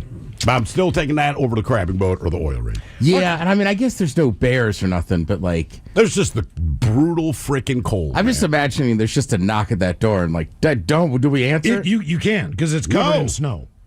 I'm not answering most the door. of the time they're down there. You can't even walk outside. No. And when you can, that's why it's so hard to get supplies in. They had a plane 2 weeks ago that had to do like some crazy ass landing in the dark when the wind wasn't blowing. Right. So they landed at night to get somebody out of there who needed medical attention. Probably that guy. And I mean, this guy, like, this would be something you would base a movie on, as far as just how crazy, heroic. There's no lights on the ice. Mm-hmm. You need to land this. So you have people out there with like flashlights and stuff. Great. Like, here we are. Like, can you see us? Land it this way. Right. And he did. And he took off and he got the guy out of there. Why was water an important part of the story? 206-803-ROCK. That's why we do radio. Hello, Zach. Welcome to the men's room. Oh, my goodness. Am I on the men's room? You are. Yeah. Yes, indeed. Hold up. Oh, hello, gentlemen. Hey, hola bacholas, and thank you very much for what you do. Oh, thank you. Appreciate it. All right, so my story is I live up in the north end of things, very close to Taryn's home. Okay. And there is a local bridge, train bridge that people like to jump off on the river. This was 2 weekends ago. My honey and I are sitting just in our lawn chairs, got our beers, hanging out. And there's a lot of younger kids that get up and they'll go up and jump off the bridge, do their flips and everything like that. I used to when I was younger, not anymore. I'm getting old. So a gentleman that we met is coming in. He claimed he'd been there since 10 in the morning. This is like 4 in the afternoon. Okay, he's had his day. He's three sheets to the wind. All of a sudden, there's someone up on the bridge that has what would be, I don't know if you guys know BoJack Horseman. Yeah. Would be like a BoJack Horseman hat or mask on with an alto saxophone. And he pipes out. He clearly does not really know how to use the sax, but he gets actually a belt out of probably 4 or 5 notes and then jumps off the bridge with the mask still on, horse mask. Not your best bet. Now, mind you, I grew up in San Diego. A surfer, a water polo player, a lifeguard. I'm very You happy. never wore a horse mask while surfing or lifeguarding. That'd be weird to be saved by you. Exactly. I've worn a elephant man thong, but not a horse mask. Okay. So this gentleman, he jumps off. He does his little pipe off, jumps off, and then disappears in the wild. And I'm sitting there with my other half, my honey, and she's looking. We're starting to see him pop up. He's doing his backwards choking water backwards. And there's at least 100 people on there. Most of them are probably kids. So we're talking maybe 40% are adults. No one's doing anything after about 30 seconds. So my honey just starts kind of smacking me in the arm. She's like, Zach, do you know how to swim? You can go help him. It doesn't look good. So at this time, I have a joint in my hand. I'm about to take a shot. I've got a beer in my hand. I've got my cell phone and all my stuff. We weren't planning on swimming. We were just hanging out. Dump all my stuff. Jump in. Go grab the guy. Advise him of how I'm going to pull him out. I'm going to go under your left arm. I'm going to go to your right shoulder so I don't choke you out. We're going to go this way, back, towards shore, obviously. At the same time, or I should say shortly thereafter, I asked him, are you still holding the saxophone and the mask? And he goes, yeah. And I'm like, bro, give me the mask and the saxophone. I'll get you out. I've been water polo. I know how to egg beer. I can use just my legs to get us out of there. It's good. And he pulls them out of the water. They're full of water. He's got snot running down his face. It was not a pretty situation. So we get over to the 15, probably not even 20 feet. It's not very far, but he's in the river getting pulled down. So get him over to that space. All good. I stand up. And he's sitting there asking me, can I stand up? Are we on safe ground? I'm like, dude, there's a rock right under your knees. Have you not hit it yet? Gets on the rock, calls it good. Proceeds to come back up and tell me that at least 4 people got that on video. So this is going to go viral. Was that his whole point? That was his whole point, gentlemen. His whole point of this. He advised no one. There's plenty of people I'm sure would have. I'm not a big social media guy. It's not my jam. But I'm sure that was his whole point. Well, that was his whole point. I'm sure that there are people that would have participated in the situation. Nobody got on video. Nobody cared. Nobody even noticed. Nobody paid attention that he was actually drowning afterwards, essentially. He was just the guy that set the saxophone off on the bridge right before the train came. So that would be my water story for today. Jesus. It's amazing.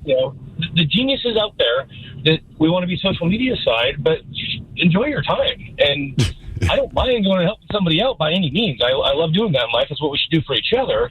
But Well, there is a site for that. It's F around and find out.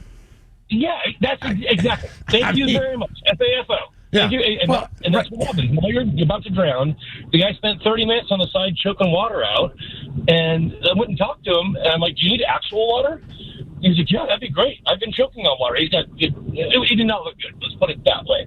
So it was a good day to help another individual, but also one of those reminders of, I'm sorry, but the idiocy of our world and what, that is staggering. Because you don't mind helping people out, but it's annoying to help somebody out who's choosing to put themselves in danger. And the worst part to me is, I understand that people want to be viral on social media and all that kind of thing, but it seemed to me, if that were important to me, I'd want them to see my face. Mm-hmm. Like, what is the point of wearing a mask to do this if in the end nobody knows it's you, if your whole goal is to go viral on social media? Because he wants to be saxophone horse guy. It's been happening on the Italian Alps. What do you mean? Well, this has been one of the most brutal years as far as the trail system, the rocks that are coming down, people slipping, the ability to slip and then go over a 200 or a 100-foot cliff. Like you're on a trail, but the trail's loose. And if you're to just go down 10 feet, then you're going to go over this thing. Sure. And so people are just, having to get helicoptered off, people are breaking their legs. It's like the Italians are saying, like, do not go up into the mountains because you don't know what you're doing. People are taking pictures. They're not wearing masks. I mean, you're right. And I hear you, but you go like, all right, well, at least it's you, okay? Like they're saying, trail closed, look. don't go. And they're just going, we can make it. Good God, man. Yeah. And also, if you can't swim, that's a really bad idea. Yeah. That's all. I mean, so like if you're going to go viral for jumping into the water, hopefully you know how to swim as well. Because you will go viral if you drown. And, you just don't get to appreciate it. The water is shockingly cold here. Yeah. It's one thing to be able to swim, but it's another thing for your body to take that initial shock of just the temperature of the water. Mm-hmm. I mean, that stuns you for, at least 30 seconds. You start hyperventilating. You have trouble breathing. You have trouble getting a breath, even if you don't have any water in your mouth. Yeah. Because your body is just shocked. Yeah. And also, it's a nice afternoon. I'm out on the river. This guy's ruining it, man. Trying to relax and chill. Sax. Yeah, I got BoJack Horseman up there playing a saxophone, almost dying on me, right? Like, nobody brings that up, but it's the truth. This is peaceful, dude. Right. But don't I look peaceful? You should have thrown back in the water. I should, right? Right, nobody even likes what? Yeah, you can't. You suck at it, dude. Why was water an important part of the story? 206-803-ROCK.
Also, just shout out to you guys.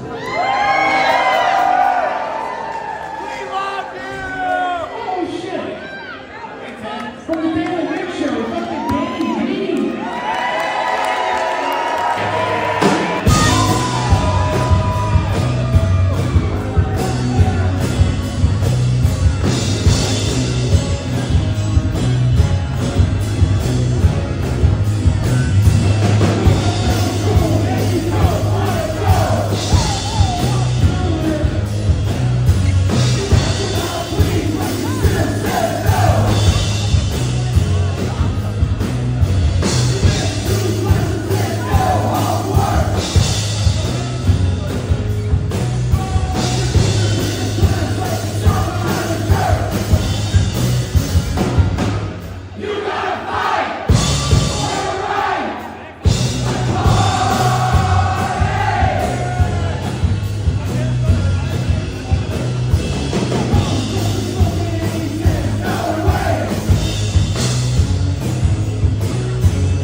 Stone Ledbetter. Yeah, I know, man. I wasn't talking to you, Felix. I'm talking to the people on the other side of the camera. Only person on the other side of the cameraman. I'm talking to a future audience. I wanted to let them know that we will be streaming to them soon with In-Action News. Okay, well, don't tell me, man. Tell them. Felix Foxworthy and I will be streaming to you soon with In-Action News. Stay tuned for details.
KISW and KISW HD1 Seattle. Always live on the free Odyssey app. From the Pinky's Plumbing Studio, you're in the men's room. Text the guys at 206-803-ROCK. Day one of the men's room now live for your viewing pleasure. Check us out on YouTube at KISW Rock. We are live now. A lot of comments coming in. Thank you for already checking out. People are either shocked by the way we look or the way we used to look, or I don't know what they're thinking.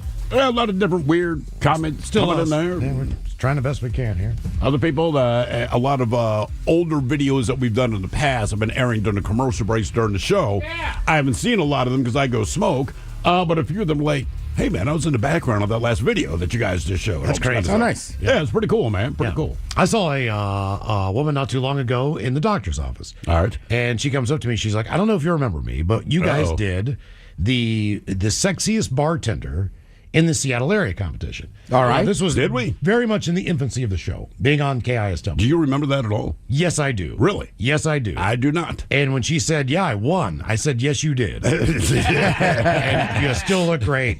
Good for you. Yeah, we're running a lot of cool stuff from back in the day. But check us out on YouTube at KISW Rock. All right, we're talking about water today, and you guys were saying that sometimes jumping off a cliff can be dangerous. Yeah. You go to a water park, you figure they got this stuff kind of figured out. You would hope so. However, we did talk to Perry Farrell of Jane's Addiction at one point in time. He was describing going down a water slide in Costa Rica. Yeah. This is one where you don't get an inner tube; you just kind of shoot down, slide down. And he basically said that this somewhere in that slide there was a seam between the plastic that basically just scalped his ass and took half the skin and the hair off. It just shaved his ass as he went down. He said it was the worst experience ever. This person a little bit more on the bad side. Florida man is suing Walt Disney Parks and Resorts, alleging he sustained permanent catastrophic injuries after riding a water park slide in Walt Disney World. Eugene Strickland.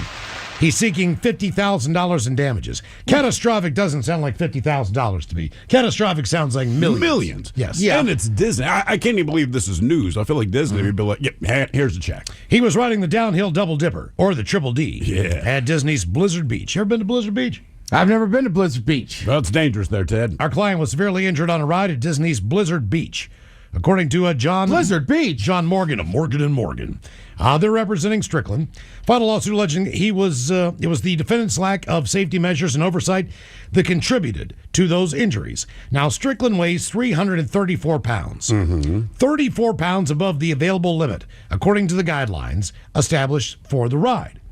I assume that is posted. Look, man, if it says 300 pounds is the limit, and you know you weigh over that, don't get on the ride. Right, it's like any ride. You know, my kid, he's finally tall enough now, but like anything, when he was younger, just going to Monroe State Fair, it's like, dude, you got to be this tall. And as all of the ride operators would say, your hair doesn't count, which really did him dirty. Yeah. But like, they will not let you on. It is that simple. There's a reason for that. And as somebody who used to weigh over 300, like, you know you weigh over 300. You know. You check those signs. Which ride was he on? Also, they have a scale. The triple D. The downhill double dipper. All right. Now, you are on an inner tube on this ride, and it does say it offers exhilarating speeds. Disappear into a black hole and plummet 50 feet downhill at exhilarating speeds. A description of the water ride on the park website reads, a hurdle through darkness, then emerged just in time for the big old splashdown. But after becoming separated from his inner tube, Strickland landed forcefully on the slide's plastic surface, causing him to sustain serious bodily injury, such as disability, scarring, disfigurement, mental anguish, and loss of capacity for the enjoyment of life.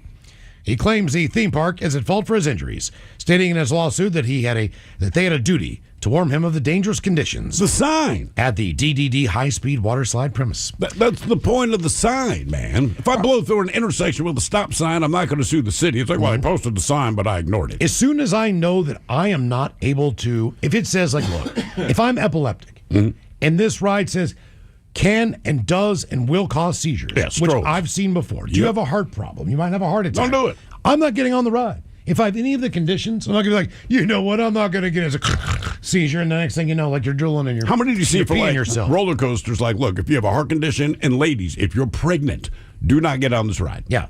My daughter... Disney for a while, I want to say at the Magic Kingdom in Tomorrowland, they had a thing called Alien Experience or Alien something. It was absolutely terrifying. Okay. But when you walked in, they were very strict and said, hey, if you get scared, do not come in here. Right? It's same with kids. Like it's one of the few places in Disney I ever saw, like, if you were like, if there was a 10-year-old kid that said, I don't know if I want to do it, they would be like, take him out. Don't do it. But people refused to listen. The ride, again, is one of the scarier things I've ever done. And there's just kids screaming, and they're like, I got to take them out. It's like, well, you can't now. Right, you're in it, man. Yeah, you're in it to win it. The reason I didn't sit down and watch The Exorcist with my children when they were young. Yeah, but my parents let me watch it. Yeah, I think they're trying to scare the living hell out of you. But that's the thing. I learned from that. My parents took me to see Alien when I was 10 years old. And look, to this day, I love the movie. I'm watching the TV show. But at 10, and the whole thing with them was it's rated R, but they went to see it first to make sure there's no TNA. That's that I might see boobs and butts. Instead, I saw an alien massacre 6 people in just horrendous ways that my mind was not prepared for yet, man. And after that, like, that's so well ingrained to me that even when the kids were younger, it's like, dude, I know you want to see this movie, all right, but no. They're like, well, is it scary? I'm like, it's not so much about scaring you. You know, like, you can watch Amityville Horror because you have a concept of what ghosts are. It might freak you out, but like I have seen this movie, just there's some visuals that you like Evil Dead 2. You can't wrap your head around what you're going to see. You're just not old enough. Dude, yet. this ride I'm talking about was only open from 95 to 2003. Because it was that scary? Due to its intense and scary nature, it was too frightening for family audiences and received numerous complaints leading to its closure. Ted, you know, like my Basically, daughter, you're in a room and there's lights and everything. All right. And there's an alien that shows up, and then it escapes. And with special effects, it feels like you think it's behind you and touching you. Oh, you can hear it in my voice.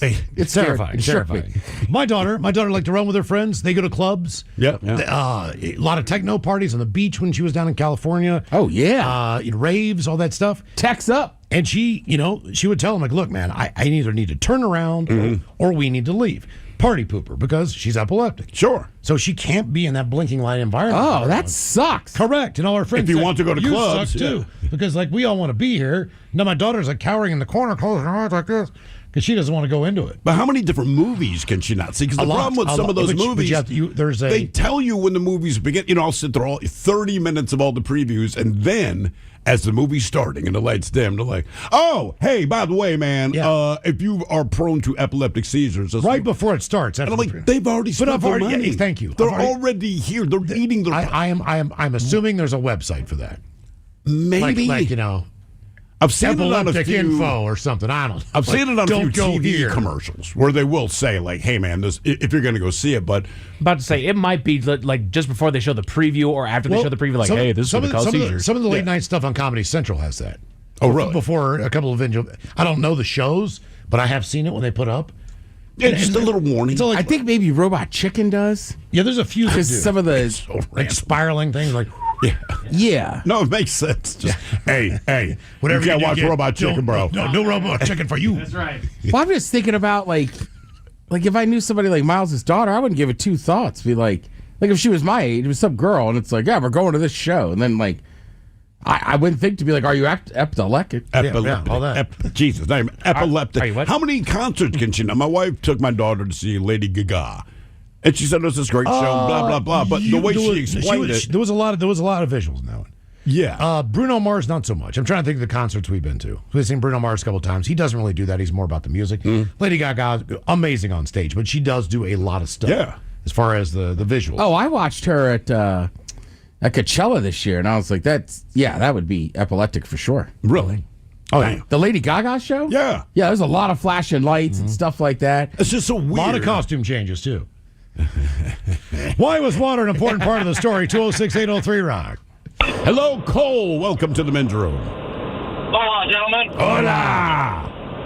Hey, I called in because I've worked on the offshore rig and in Antarctica, but I also have a water story if you're interested in Wait. You worked on an oil rig and you worked in Antarctica. Correct. Which one was the worst experience? The oil rigs, by far. All right, that's what I thought. Is that based on the weather or what? Just the isolation? I mean, Antarctica. Well, Antarctica was all right. It was pretty fun. About 5 months, and it was during their summer. So it wasn't, it was below zero, but it wasn't like so cold you couldn't go outside. Are there any animals there at all? Like Other penguins? than penguins? Yeah, is there anything that you can see?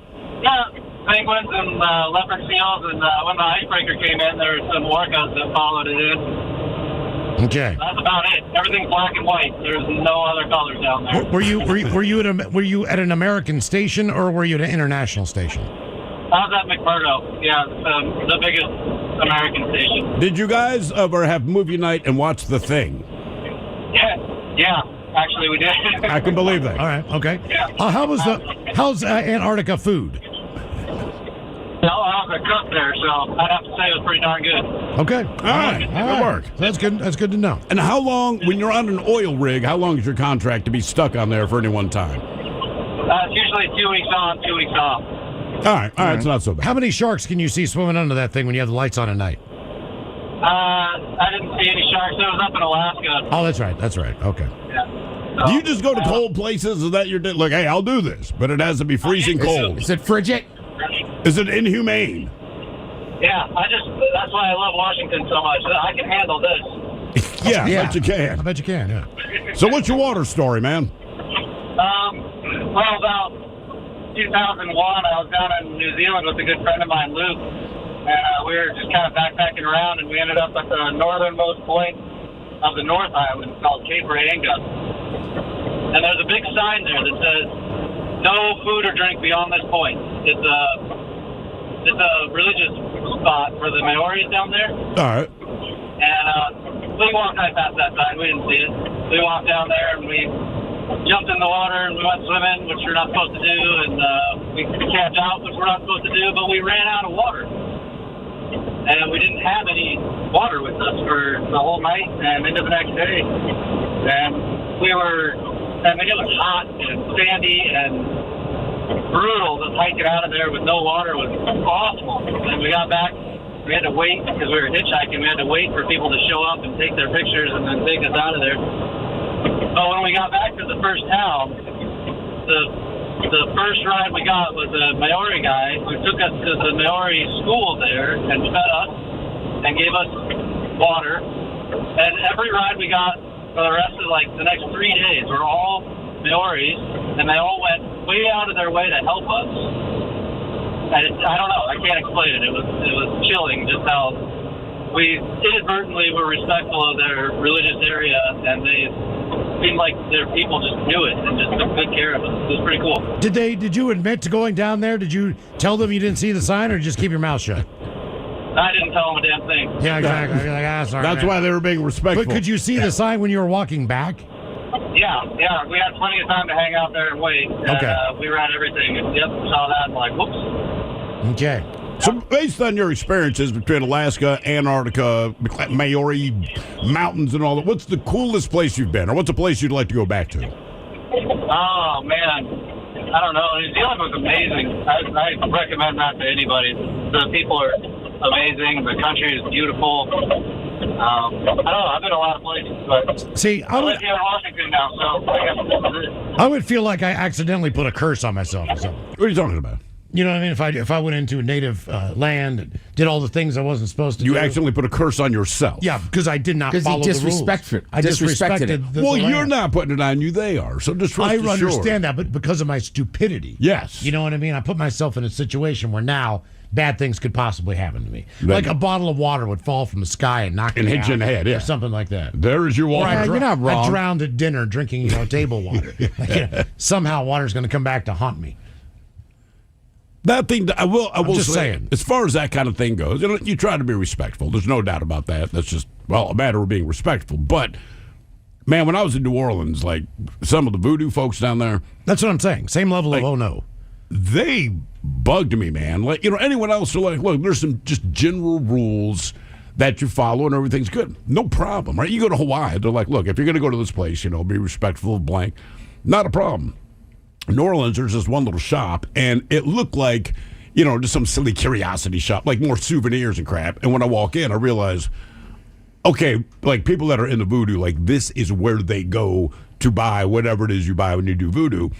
But even like the woman behind the counter just looking at me freaked me out. And they do a terrible sales pitch of everything because they make everything sound bad. Like literally you walk in, is there something I can help you with? Like, dude, hey man, I need to use the bathroom. I'm just looking around like, I don't know if you'd be interested in that. I'm like, well, I'm not. It's just that I'm trying to be decent basically because I walked into your shop and I don't want to just walk in and walk out, right? So you're trying to act like you're interested. I don't know.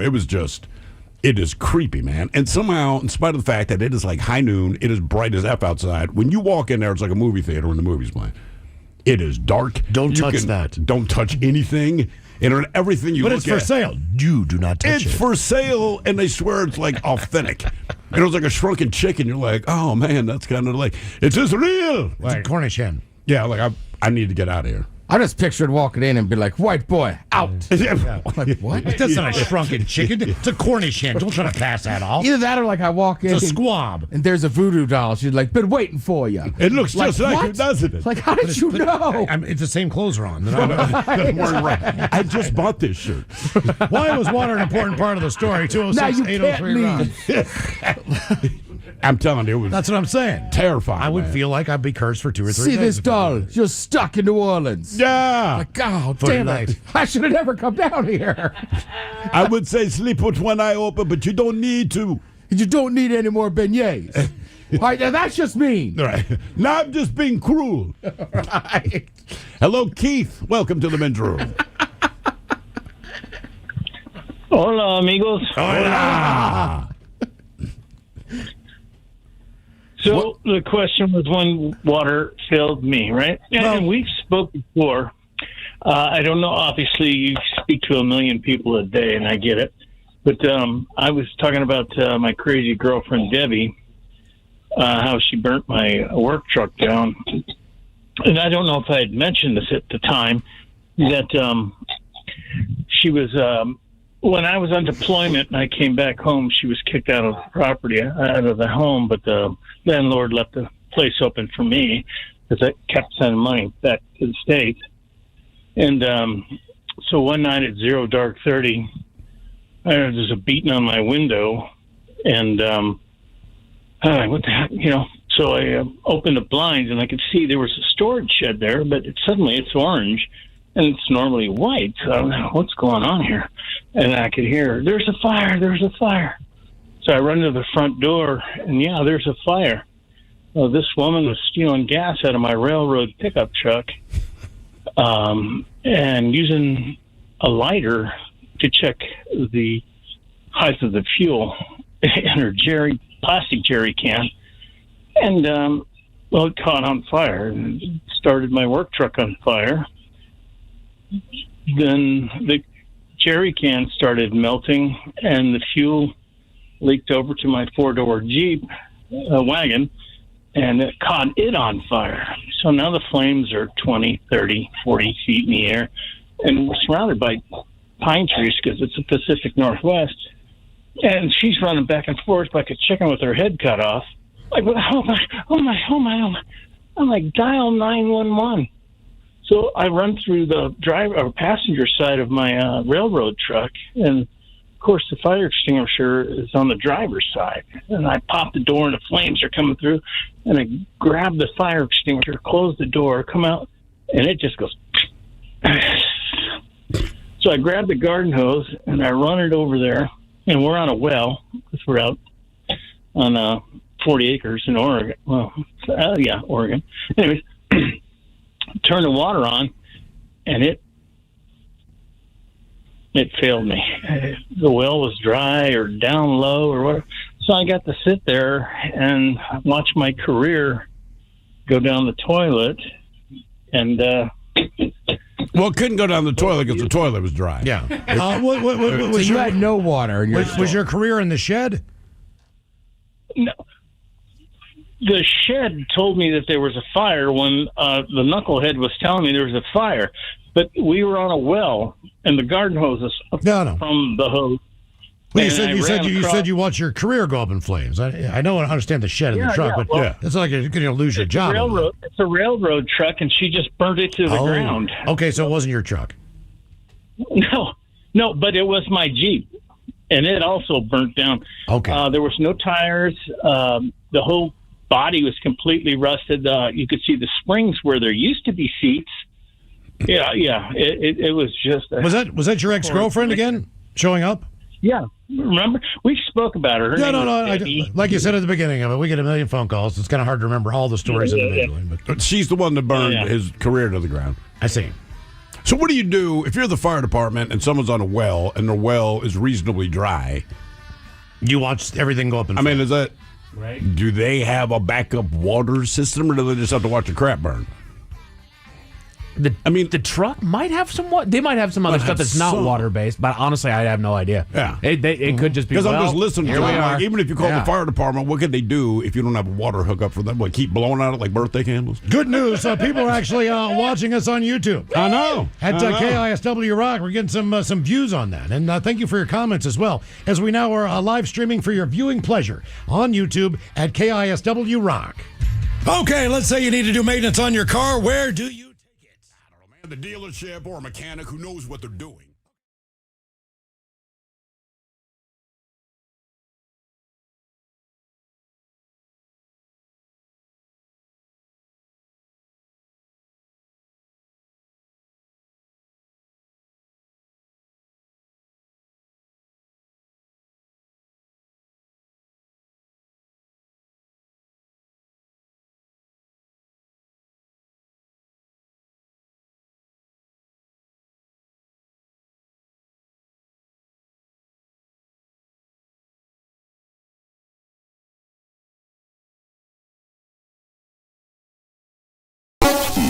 Stone Ledbetter. Yeah, I know, man. I wasn't talking to you, Felix. I'm talking to the people on the other side of the camera. Only person on the other side of the cameraman. I'm talking to a future audience. I wanted to let them know that we will be streaming to them soon with In-Action News. Okay, well, don't tell me, man. Tell them. Felix Foxworthy and I will be streaming to you soon with In-Action News. Stay tuned for details.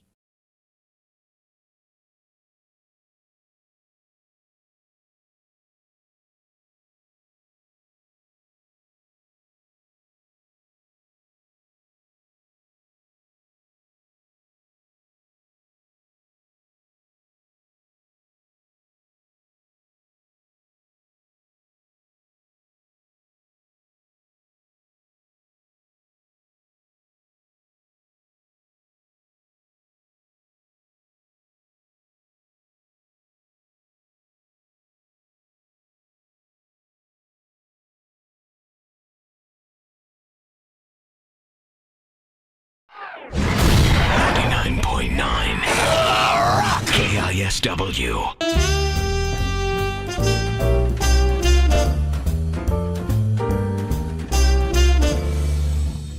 Where the hell was that? That was a Slash show. At the Slash show, and I had to poop real bad. So I go upstairs. Is this going to take long? No. Poop was short. It was a short poop. I said hello to Slash. I walked downstairs.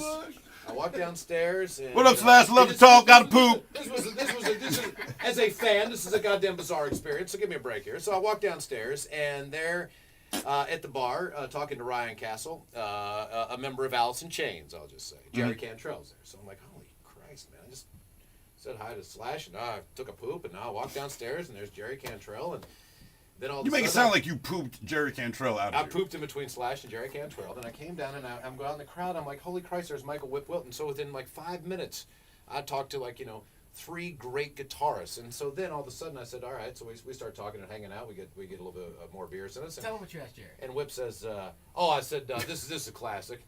I said, hey man, you gonna have any of the just really nice dark, slow kind of my kind of? He's like, hey F-head, it's me. I was like, okay. That's what I write. Well, sounds like a poop orgy. Yeah. So then I find out that I pooped between Slash and Jerry Cantrell. I find out that Michael Whip Wilton golfs, and I'm pretty fired up about this because I like to golf and I don't get out much, and he starts talking all kinds of crap. Captain Country Club over there. So he says, one day we'll get together. Did you join that country club, by the way? Not yet. Oh, come on. Can you get me on? You have to be good. Okay, all right. $5 a hole. You got $5? So we're having a putt off right now because you refused. And I texted you. Pressure's on. I even tweeted at you. Are you being serious or are you being the rock star? Is that where we've come now? I even tweeted at you, man. I tweeted at you. I emailed you. I texted you. I did everything. And lo and behold. Twitter Whip? Yeah, it was his real Twitter. 40 She jerked me It's a random guy. You get 2 putts. 2 putts. And what are you putting into? Huh? Parker. We're putting in. Oh, don't get me started on that one. Smiling away, guys. All right, now here you go. In the way. Now, Wilton told me $5 a hole. He's the greatest golfer ever. So we have taken an 8-ounce glass, turned it on its side, and that is your hole, correct? That's right. You got 2 shots at the glass. Putt number 1, Michael Whip Wilton on the green. Oh. Okay, wait. Little fade there. Not even close. I think the floor is not level. Oh, just missed off the glass. So sorry. Let me see them balls, Todd. This is All right, here it. Men's room challenge. Purse of $5. Montgomery just went. Practiced in here. No, I haven't. Montgomery just went in the woods and got really hot for his initial putt. See, compensate. Oh man! Just to the left. Damn it! Just to the left. Lines up for a second. Cat's ass. Damn it! All right, you win. Closest to the pin. Thanks for sharing that Poop Palooza story. Absolutely, yeah, it was fantastic. It was You want to hear it I again? get to meet my three favorite guitarists and then take a poop. Queensryche, Saturday night, Heaven or Hell, KISW's Halloween Bash, Snoqualmie Casino. Guys, thanks so much. Hey, are you guys dressing up? Are you guys dressing up? This was my idea, man, and we played the last couple of Halloweens there, and everyone dresses up. So last year I went there and I had, in my mind, I was Apollo Creed, all right? So I ordered the boxing shorts, for the Rocky and all that, and I'm walking down the hall, and this black security guard's like, "My man, Curly from the Harlem Globetrotters." So I decided that I'm not going to do it, although my other idea this year, I decided I'm going to get a turtleneck and dress as my own penis. When you got a shaved head, it's just that easy. Oh my goodness. So that's my plan, man.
.9 KISW. We return to the men's room with Miles and Thrill. Your guess is as good as mine on the way the categories today include natural disasters and the cost of groceries.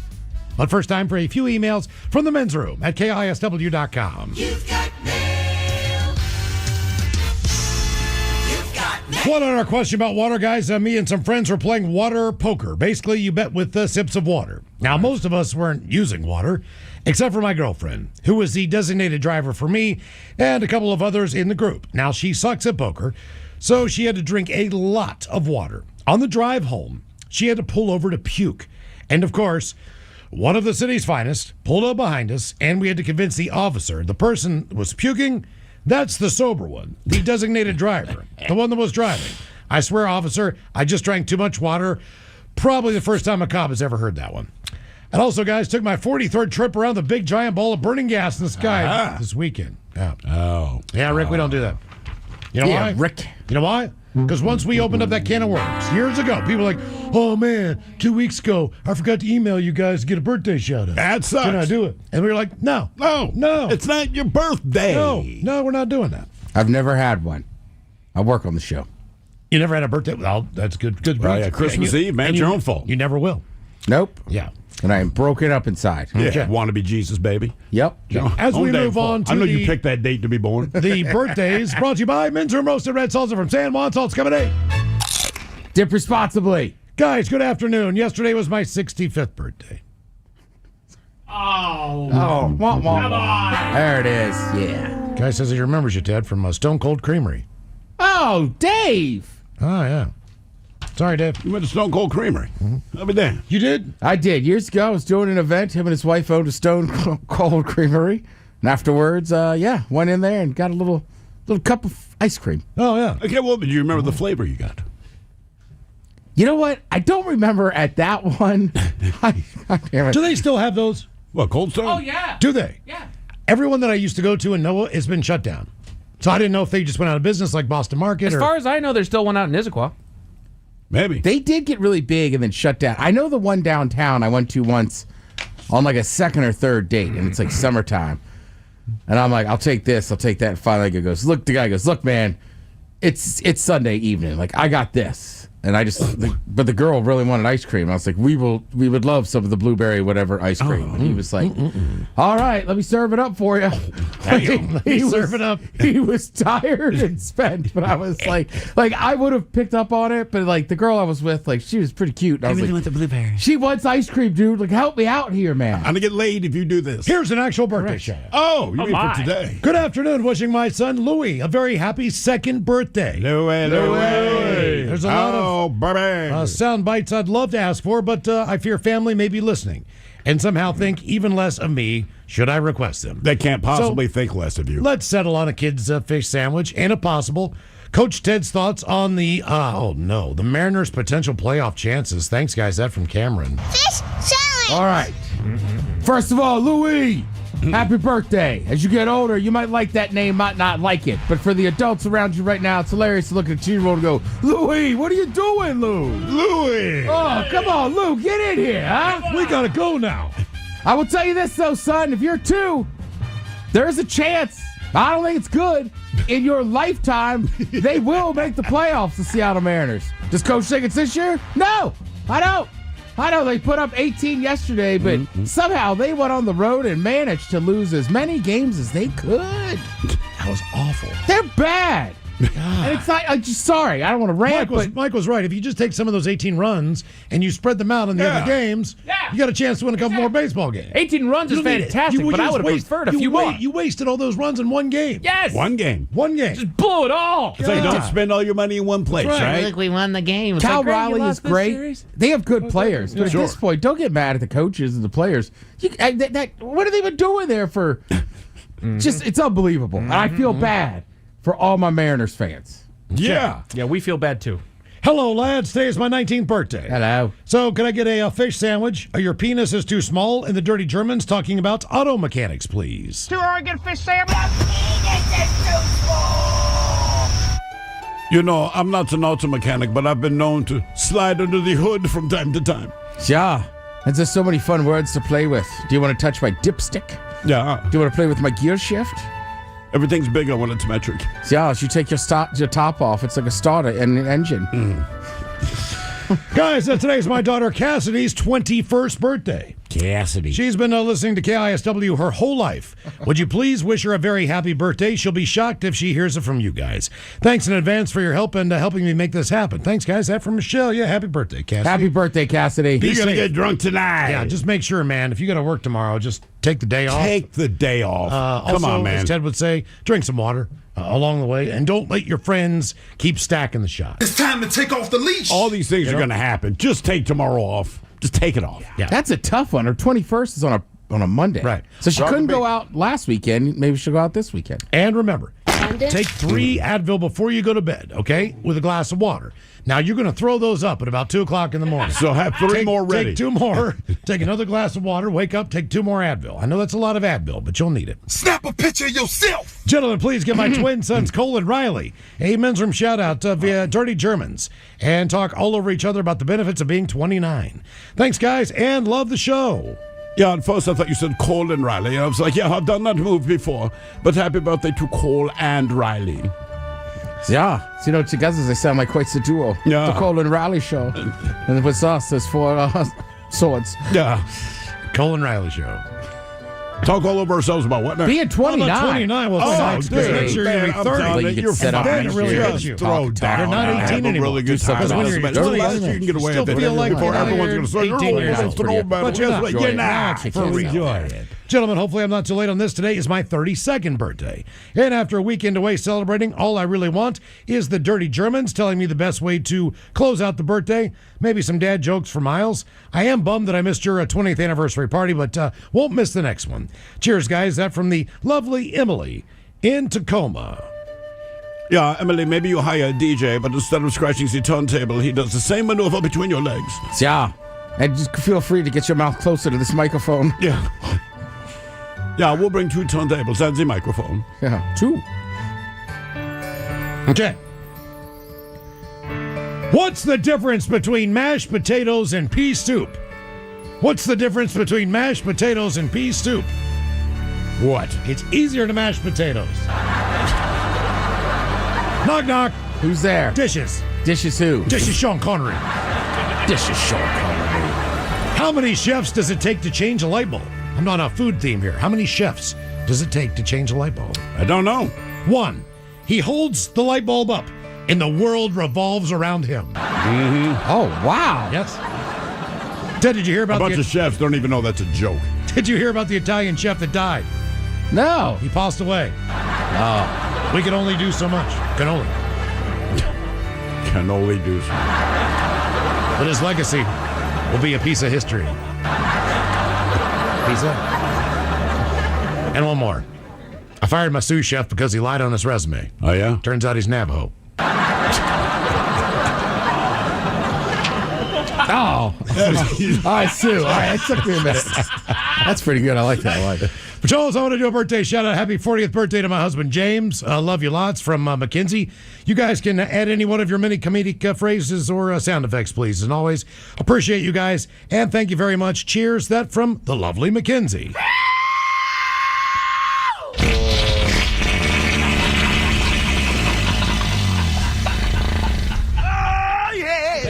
All right, guys, here you go.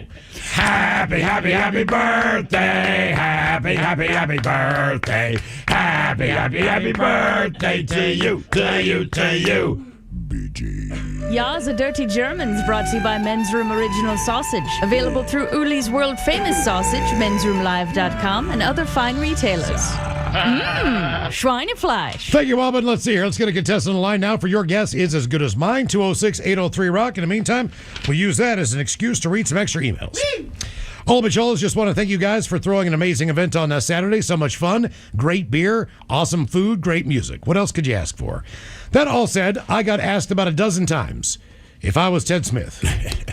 At one point in the evening, I told Miles about it. He said, just go with it and start signing autographs. So I want to apologize to anyone who got a signature that said not Ted and a rough sketch of a penis. Oh, in my defense, it was Miles' idea. Not from Alex. That is great. I did draw a couple penises yesterday. That does happen a couple times. What's that? Like somebody was telling me earlier, like, I don't know, somewhere in Tacoma, like, I guess there's somebody that I resemble, and they're like, the guy seemed annoyed because we were like, Ted. He's like, I am not Ted. No, damn. Yeah. I've also heard stories of a Ted in Bonnie Lake that runs around saying he's Ted. Oh, really? Yeah. Okay. Huh, Bonnie Lake Ted. Bonnie Lake, God damn it. Bonnie Lake Ted. I'm coming to get you. You better be cool out there, man. All right. You see it like a Western standoff. You know, like two guys standing on a dirt road. Like, you Bonnie Lake Ted? I'm the Ted. I sure am. Bonnie Lake. We got a little talking to do here. And one more. All the All right, all the Teds. They're all out. Exactly. I think I might have that. Do I have the good, bad, the ugly? Yeah, I do. I've got Ennio Morricone in here. Italian spaghetti western guy. Oh, yeah. Lays eyes on bony leg Ted from 100 yards away. No words were spoken, but a tumbleweed done blowed between them. That was not a tumbleweed. Sheila had just shaved. Butt hair. Well, it's Bonnie Lake. It was probably an extension. Holy Joel, the Trickler here. Thanks for years. Thanks for the years I've been listening to, and congratulations on 20 years. Wow. First found you all on WCMF here in Rochester when you guys were syndicated. On a road trip going through the southern tier of New York on 86. Story was a caller tired of his neighbor's dog pooping in his yard. So he collected it in a bag. And before he threw it back over the fence, he decided it wasn't soupy enough. Oh. So he put some water in there with a garden hose. And then he threw it over the fence where the neighbor lady was sunbathing in her yard. Oh. And just as he got to the part where she was screaming, we lost our radio signal for about 20 minutes. Never caught that into the story, but we were hooked.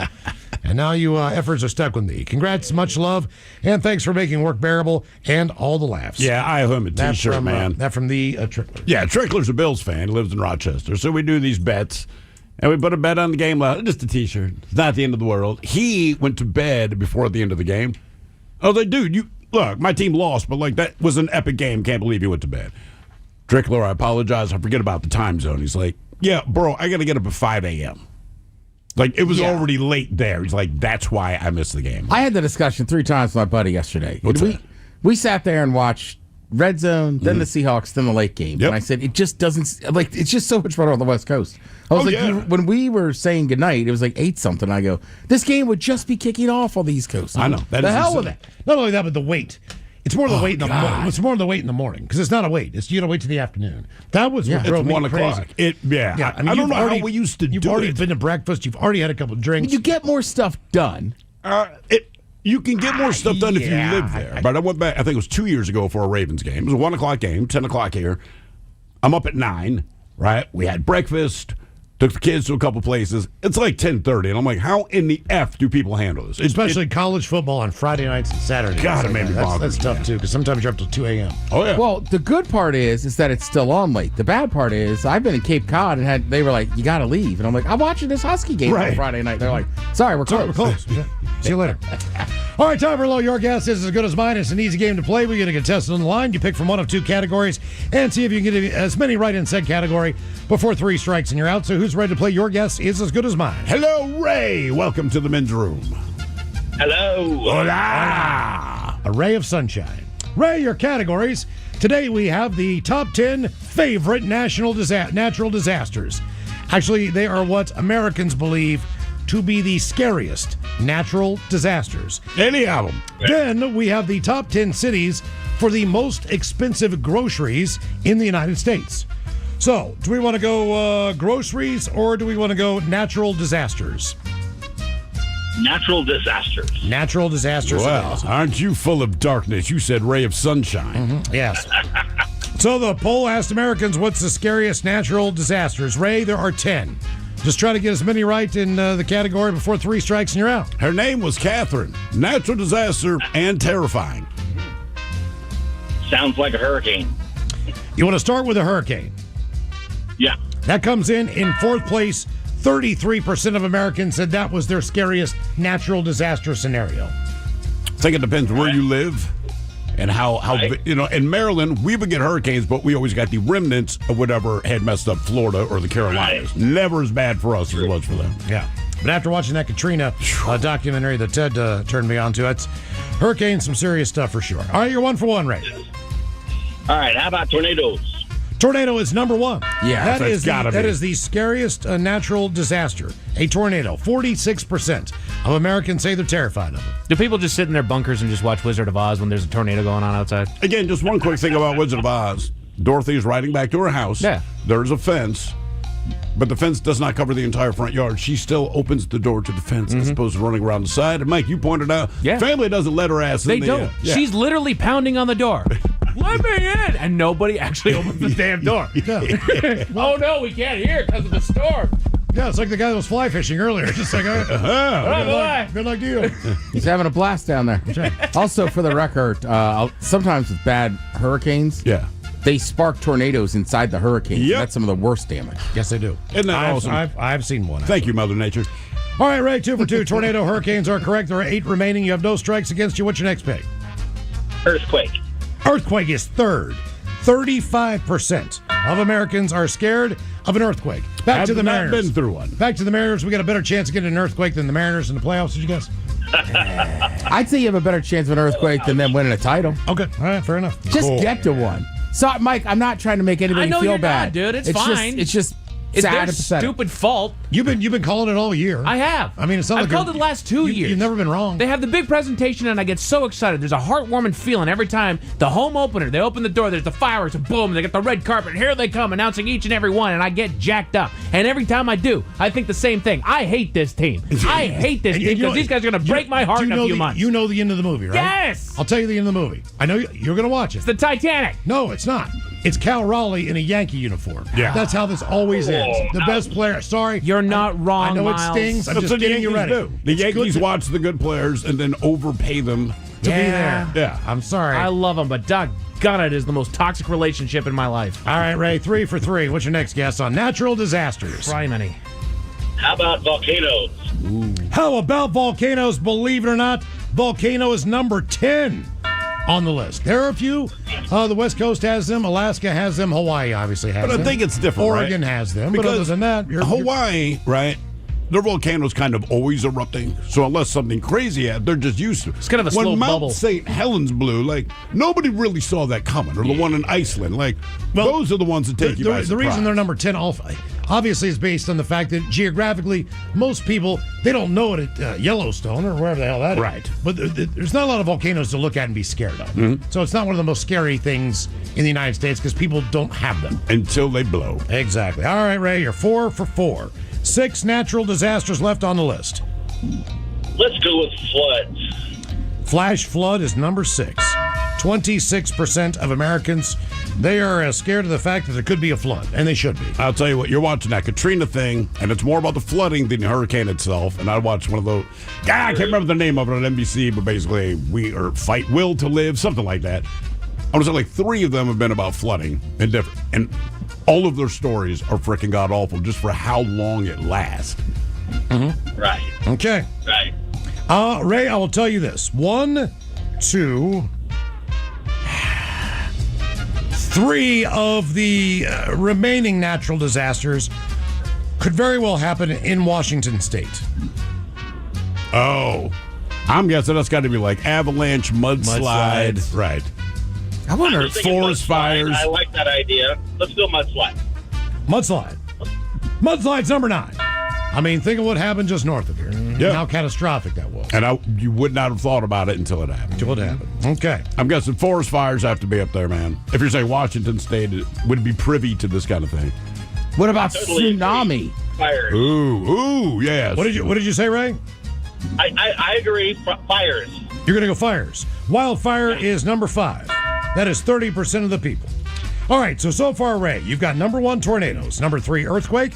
Hurricanes are at 4. Wildfire, 5. Flood is at 6. 9 is a mudslide. And 10 is a volcano eruption. So we're missing something pretty obvious here, and I wonder if it's just a docile one like thunderstorms. We dealt with it last week. Well, Ted's trying to deal with tsunami, and I thought about it too. Tsunami? Tsunami. Number 2. Yep. 43% of people are terrified by the idea of a tsunami. I would not have known until 2005. Indonesia. Oh, yeah. That was my first, like, when you actually see the devastation, because, like, holy crap. Okay, Ray, here's the next hint. You have no strikes against you, but both of these phenomenon are caused by extreme weather. The 2 that remain. Extreme weather one way or another. How about a lightning storm? Lightning storm, not on the list. But could be a blizzard, possibly? Yeah, I was thinking blizzard. There you go. That's got to be it. You want to go to DQ? Okay, you got it. Number 8, a blizzard is correct. Nice. Butterfinger. Always go Butterfinger. Oh, no, Oreo, sir. Butterfinger. Oreo. Butterfinger. You have the Butterfinger? I'll take the Oreo. If you had a Butterfinger blizzard. Yeah. You know you can put 2 things in there? Really? Yes, you can. Shocking. Yes. How about that? Okay, there's one left, Ray. One strike against you. Shocking. How about It's a wild world we're living in. What's that? it just happened in Arizona, the Death Store? The haboob. Oh, the haboob. The haboob is not on the list. The haboob shows up in spot number 13. The reason being that only down there are people really exposed to it. So it's not the scariest thing for a lot of Americans. But you're in the right area of the country for the one that remains. Oh, what about just drought? Drought. Drought. You know, It's not a bad call. It causes flash floods. not bad. I'm going to go with it. Drought. You're going to go drought. You got it. Knocked them all out. Oh, you're welcome. 10 for 10. Heat wave and drought. So there you go. Here are the 10 scariest natural disasters. At number 10, we've got a volcano eruption. Mudslide at 9. 8 is a blizzard. 7 is droughts or heat wave. 6, flash flooding. 5, a wildfire. Hurricane is at 4. 3, earthquake. Tsunami 2. And the number 1 scariest natural disaster, that would be a tornado. Yep. As 46% of Americans say they are terrified of those. All right, coming up at 5:08, we'll drink and toast with a shot of the day. You are listening to The Men's Room. Okay, another...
Stone Ledbetter. Yeah, I know, man.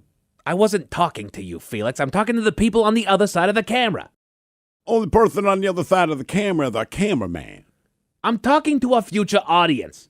I wanted to let them know that we will be streaming to them soon with In-Action News. Okay, well, don't tell me, man. Tell them. Felix Foxworthy and I will be streaming to you soon with In-Action News. Stay tuned for details.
on the free Odyssey app.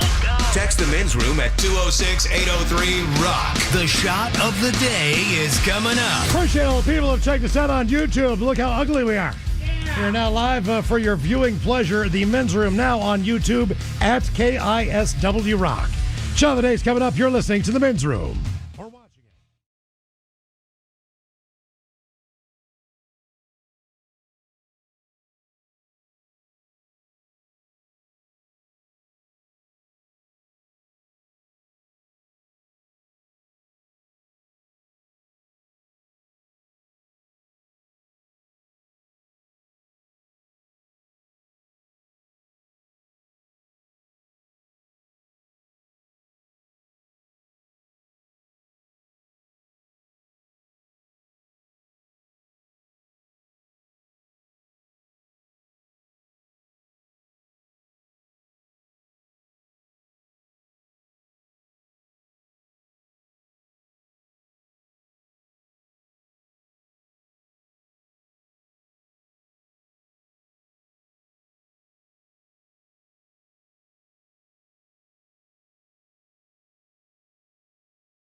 The men's room returns with Miles and Thrill. All right, come up here until 5:08. We'll drink and toast for the shot of the day. And we do have your headlines on the way at 5:50. But first, quick check out with Mike Hawk and some of the stories and headlines he is not working on. Well, thank you, Miles. Lamborghini has a new AI system in its upcoming models that they say can correct your bad driving in real time. Oh, yeah. Let's start sharing that with everybody. And it's a Lamborghini. Right. I mean, if you're going to buy a car that expensive, I hope you know how to drive. For real. If you're a bad driver, that shouldn't be on your... Yeah, let me get one of the fastest cars made. Yeah. See if I can ruin it. I mean, there's some fast drivers out there that I consider to be bad drivers.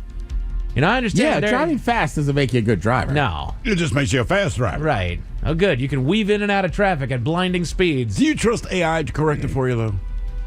To a degree. To a degree. You know, because they got...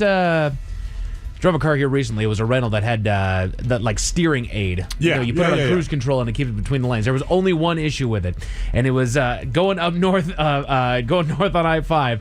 There's an exit there where there's a transit area. It slips to the side. I don't know if you guys know at the 145th or 175th something like station, that up there, right? So as it's going there, the lines on the road, they're a little too dark going up into that deal, so it actually started pulling me in. Oh no!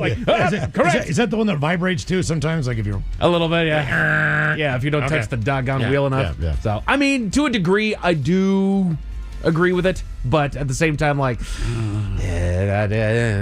just drive better. Pay more attention, man. For real. Just wake up. Put your phone down. Right. Turn your phone off. You know, there's people that are watching movies that are out there while they're driving. It's like, it's not that boring. Right. I said it last week, right? Like sometimes when I'm driving around on a Sunday, like I'll put on Red Zone on my phone and then I put it face down on the seat. Right. So I can hear it, but it fights the urge to look at it. Yeah. Exactly.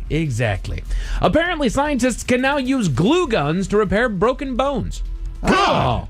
Well, they've been using glue to suture for a number of years. That's kind of what we're using just staples to put people's heads together. We're using glue to suture it up. Bones.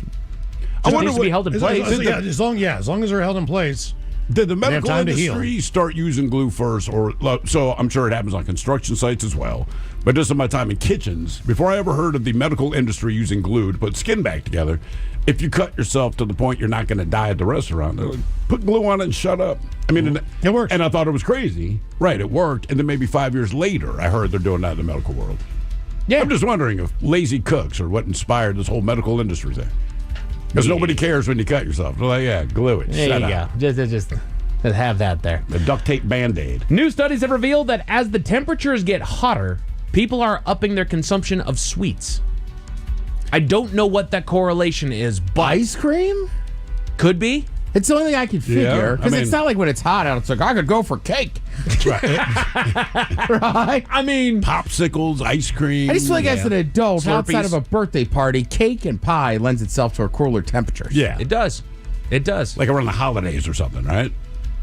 Yeah, I mean, I guess you could, but if you came home on like a hot day and so it was like a baked, you'd be like, you're an idiot. Well, and also you think about the alcohols that you drink and the cocktails that you're drinking. Like when it's summer outside, then the weather's warmer. Sweeter. Like, that's right. You're looking for the fruit of your drinks. Whereas as it's getting darker outside, the pumpkin spices are coming out. Now that you're having or a is whole it lot just of the cocktails. correlation? That is what your body tells you that you need.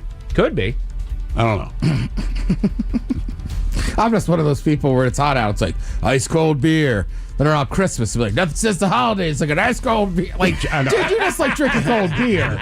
Don't try to like make it better. Merry Christmas, the mountains are blue. Yeah, right. Like you say that about every hot season. Put on your thinking caps, gents. It's time for the Merriam-Webster word of the day. It is a formal S word. Careful. That describes someone or something that shows confidence and hopefulness, or something that is blood red in color. A formal S word. Sanguine, that whatever. describes something or someone that is that shows confidence and hopefulness, or something that is blood red in color. Because sangria, I believe, just means blood or something to that effect. Gotcha. I'm going to go swagger. Swagger. Oh, good one, Miles. 10 any guesses. Super confident? Stevie got it with sanguine. Is it just sanguine? Sanguine. Sanguine. Somebody always read it as sanguine or sanguine. It's a weird looking word. It's just sanguine. Yeah, you ever had sangria? I have. Pretty good. No, it's not bad. But again, back to the summertime drink in need of sugar. I've had it once on a rooftop.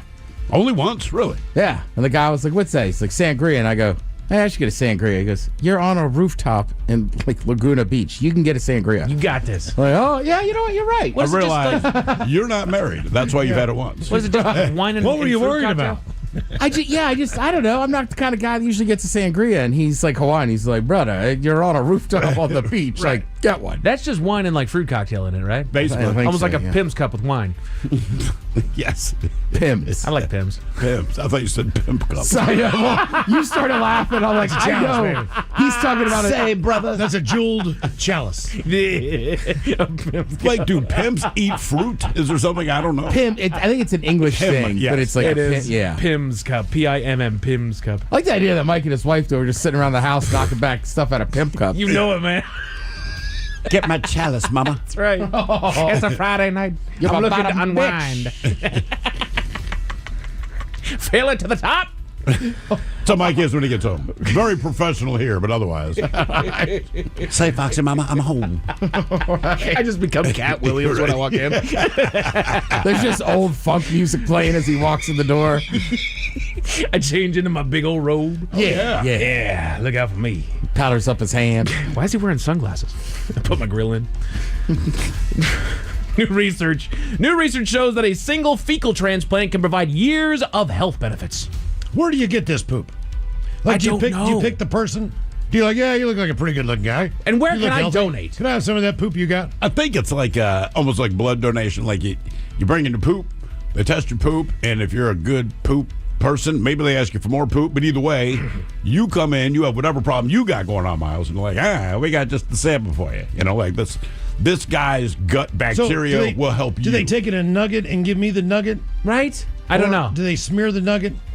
Miles' next checkup. Go No, and I'm ask saying, him like, about is that this. how it's applied?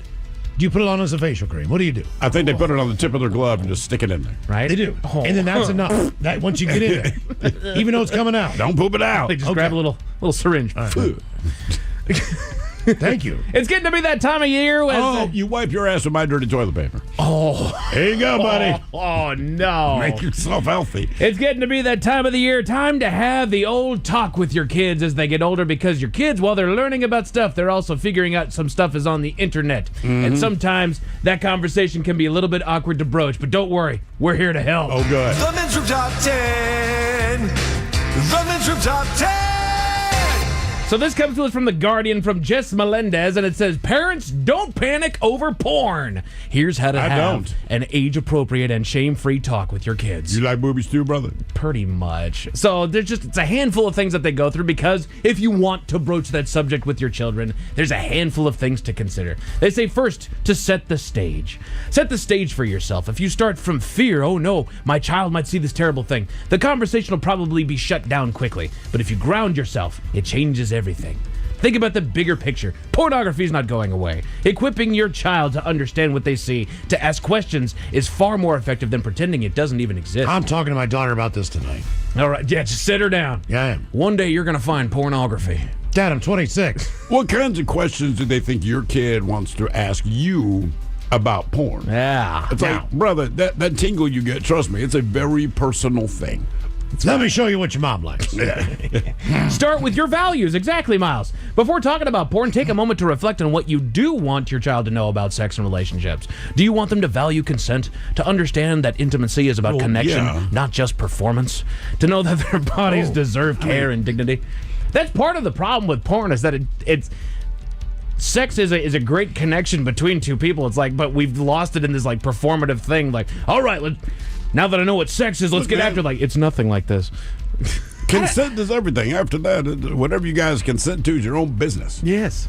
And I don't want to know. But I can imagine in the younger generation, because they have so much access to it, like it was tougher for us. But like, I mean, I still have friends where it's like, that is not real life. No, right. Not everybody looks like that. Like, her body doesn't look like that. Yours certainly doesn't. And some of those positions. Damn, yours certainly doesn't. Damn, Ted. Okay. Jesus. Knock him down a couple notches, bro. Just have the conversation. And not everybody's down for that. Mike, yeah, exactly. Mike Jackson, who's watching our new YouTube channel, yes, at KISW Rock, says the fecal transplant, doctors actually shove the feces down a tube down your throat and into your stomach.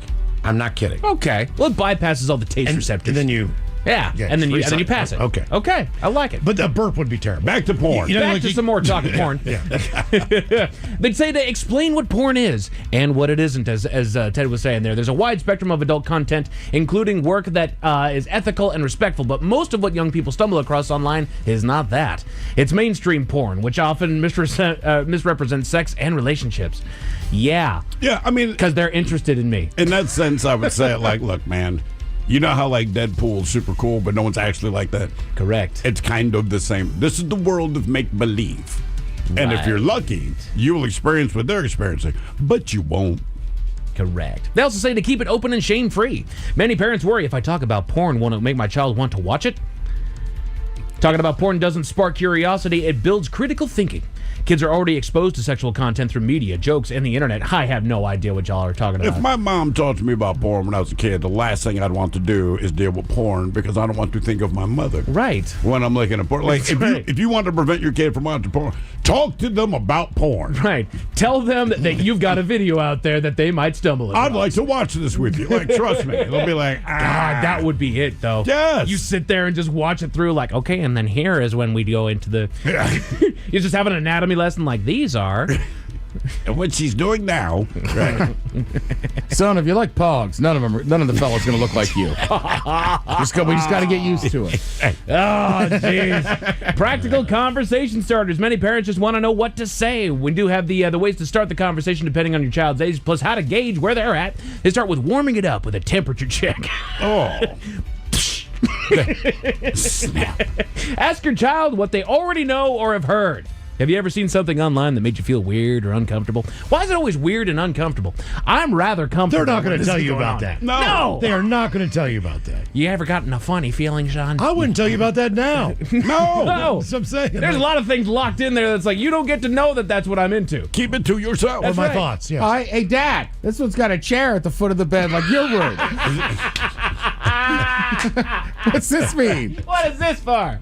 Mom does have a lot of friends. Is that woman going to jail? I want to deliver pizzas when I get older. Can I get a white van? $500? Well, I'm a captain of a boat now. That's right. Tailor your response. Sometimes younger tweens, 10 to 12, sometimes kids see things online that aren't made for them, like pornography. It might show people's bodies and sexual stuff, but not what real relationships look like. If you ever see something that makes you uncomfortable, you can tell me. As far as the teenagers, you might hear about porn from friends or even see it for yourself. Just so you know, it's made to be entertainment, not education. I'm entertained. I'm there for the entertainment. Real sex involves communication, consent, and care. You want to ruin it for him? If I were to like bust my son, be like, I do that with your mom. He would shut that computer down in a heartbeat. Yes. Yes. Like, I don't like it. Right, but nobody watches porn to watch a couple argue. No. Like I mean, that's just normal part of being in a relationship. Like, oh, this one's great. Just like, oh. Well, what if it was called makeup sex? They have like a little scene center. Right. I'm tired of you. What if there was a practical porn channel that was just 20 minutes, the guy being like, come on, baby, it's my birthday. Come on, you said you would. Right, come on. I'm already halfway ready to go. Right. I took my last Viagra. This is the part where she says she has a headache. Right. And hit pause. Okay. That's Now right. your mom would say her head is killing her. That's right. So now what does he do here? Does he keep begging or does he start massaging the shoulders? That's why on your birthday, you go up to her with a glass of water and 3 Advil. And you go, this is for your headache. And she says, I don't have a headache. And you go, cool. All right. Preloading the gun. Exactly. Well done, Miles. Then. Liar. Oh, for any age, they say, I know this can feel awkward, but I'd rather we talk about it together than leave you to figure it out alone. Don't worry. They'll figure it out. Because I want you to feel more awkward. Right. In fact, I want you to remember this moment for the rest of your life because this is god-awful for you. Right. It's also good to why you have such sex education in schools. Yes. Because I remember me and my friends, and just the missed knowledge was unreal. Yeah. All the things you don't. My daughter, she did sex ed 2-3 years ago, and I knew it, and it's fine, and she was appalled, and all the things you'd expect them to be, because sex ed, they just explain clinically what it is. They do not make it sound fun, right? So the thing is, then my daughter goes over to a friend's house, and this friend of hers has 3 younger siblings. So by the time I got there to pick her up, the mom's like, and your daughter explained sex ed to all the kids. And they're sitting around the dining room table. So the youngest was like 7 at the time. He just looked. He's terrified. Yeah, so I had to tell my daughter, like, hey, It's also just he's not in the grade you are, man. Just It's also a little bit more important for females based on what they're going through. Yes. And then I'll leave you with this final bit that they talk about when it comes to parents talking to their kids about porn. Their final thought: you don't need to know everything. Here's a secret most kids wish their parents knew. What they want is reassurance, honesty, and openness, saying, I don't know, but I'll find out. Models lifelong learning and lets your child know that questions are safe in your home. Talking about porn may never feel comfortable, but that's okay. Also, they're going to do what they're going to do. They're going to do what they're going to do. It's not real life. It is not real scenarios at all. And we all figured it out. That's right. We all did. We all found the way. Yes. It's okay. Don't worry. Hang in there. A man in BC, Canada was do your own laundry. A man in BC, Canada was just trying to get himself a Slurpee, and he ended up arrested, Miles. Why was he arrested? Tell you all about it at 5:50. Thank you, sir. Headlines are coming up at 5:50. In the meantime, have we made it to drinking time? Somebody out there deserves to be recognized. And the men's room knows just who it is. So to you, we say, bottoms up, sailor. You're the toast of our shot of the day. Drink time it is, and as usual, we head to the drink desk and Steve at Thrill Hill to find out who we're toasting. Yes, indeed. And today we toast country superstar Morgan Wallen. That's right. He seems to be in the news more and more. This time, something went wrong, but it was an innocent thing. So he played a show in Toronto, and he walked with former Blue Jays slugger Jose Bautista. All right? So the place, of course, they go absolutely ape-ass. But one of the things people remember about Jose, specifically if you live in Toronto, he had his legendary bat flip after he hit a monster home run in the 2015 American League Divisional Series. All right? Yeah. So Morgan and he are now walking out to the stage before Morgan's show. So Jose hands Morgan a bat and encourages him to do the bat flip on stage, man. You know what I mean? Let people know. And Morgan obliged. And as he launched it, it flew directly at Jose's wife, hitting her in the face. Oh, no. Oh, no. Oh, yeah. It came right at the camera. Oh, no. Yeah. He didn't mean to. Oh, man. It's no. a direct shot, too. Oh, yeah. I mean, this man. thing. Well, that sucks. The good news is Jose was like, hey, man, she's all right. Wasn't as bad as it looked, but yeah, he's not good on the bat flip there. So keep going, Morgan. So let's drink. We pour this booze and we drink this booze because we think it's yummy. Yummy. So over the tongue and down the throat to party in our tummies. Down the hola bichola. Let's get a contestant on the line there for Profile This, 206-803-ROCK. Profile This is next. Okay.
KISW. The Drunk, High, and Unemployed Tour. How long have you guys been doing this one? This is about a year that you've been out on the road. Yeah, it feels like it. It's only been, 14 days? Oh, it's been a year, isn't it? But we've been drinking, all day and all night, and it's starting to catch up to Well, us. what was the last tour called? Was it called something different?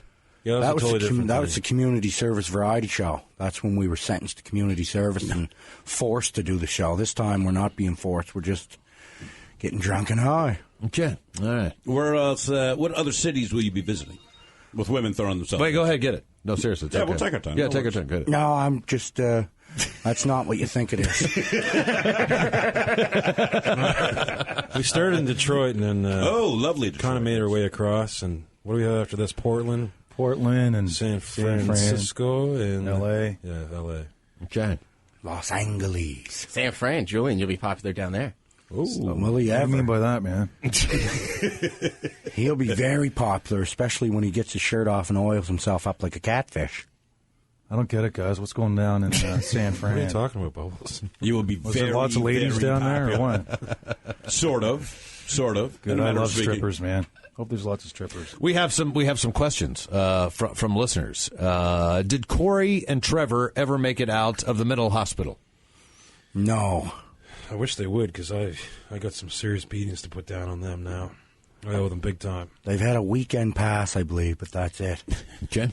You know what? Speaking of Corey and Trevor, I still ask, are they not gay? It's hard to say. Nobody really knows. Yeah. I think they'll just do whatever, man, just to try to be cool, I guess. I don't know. Is that in now? Kicking the tires on... Taking a test run? You know what I mean? Just saying, hell with it. Give it a run? That's probably a question for them. I think, if they thought it would impress Julian, they'd do anything. Did T make it back with J-Rock to help with the album? Yes. Yes, T and J-Rock are both on tour right now. Yeah, they are on tour, aren't they? They're just in a van following Eminem around trying to get on stage, but... They're covering Liquor and Horse. They better not be. Since Sunnyvale is destroyed by Mr. Leahy, are they living in Leahy Estates, or did they rebuild Sunnyvale? We rebuilt it. Yeah, we've got a lot of Sunnyvale open. I mean, we still...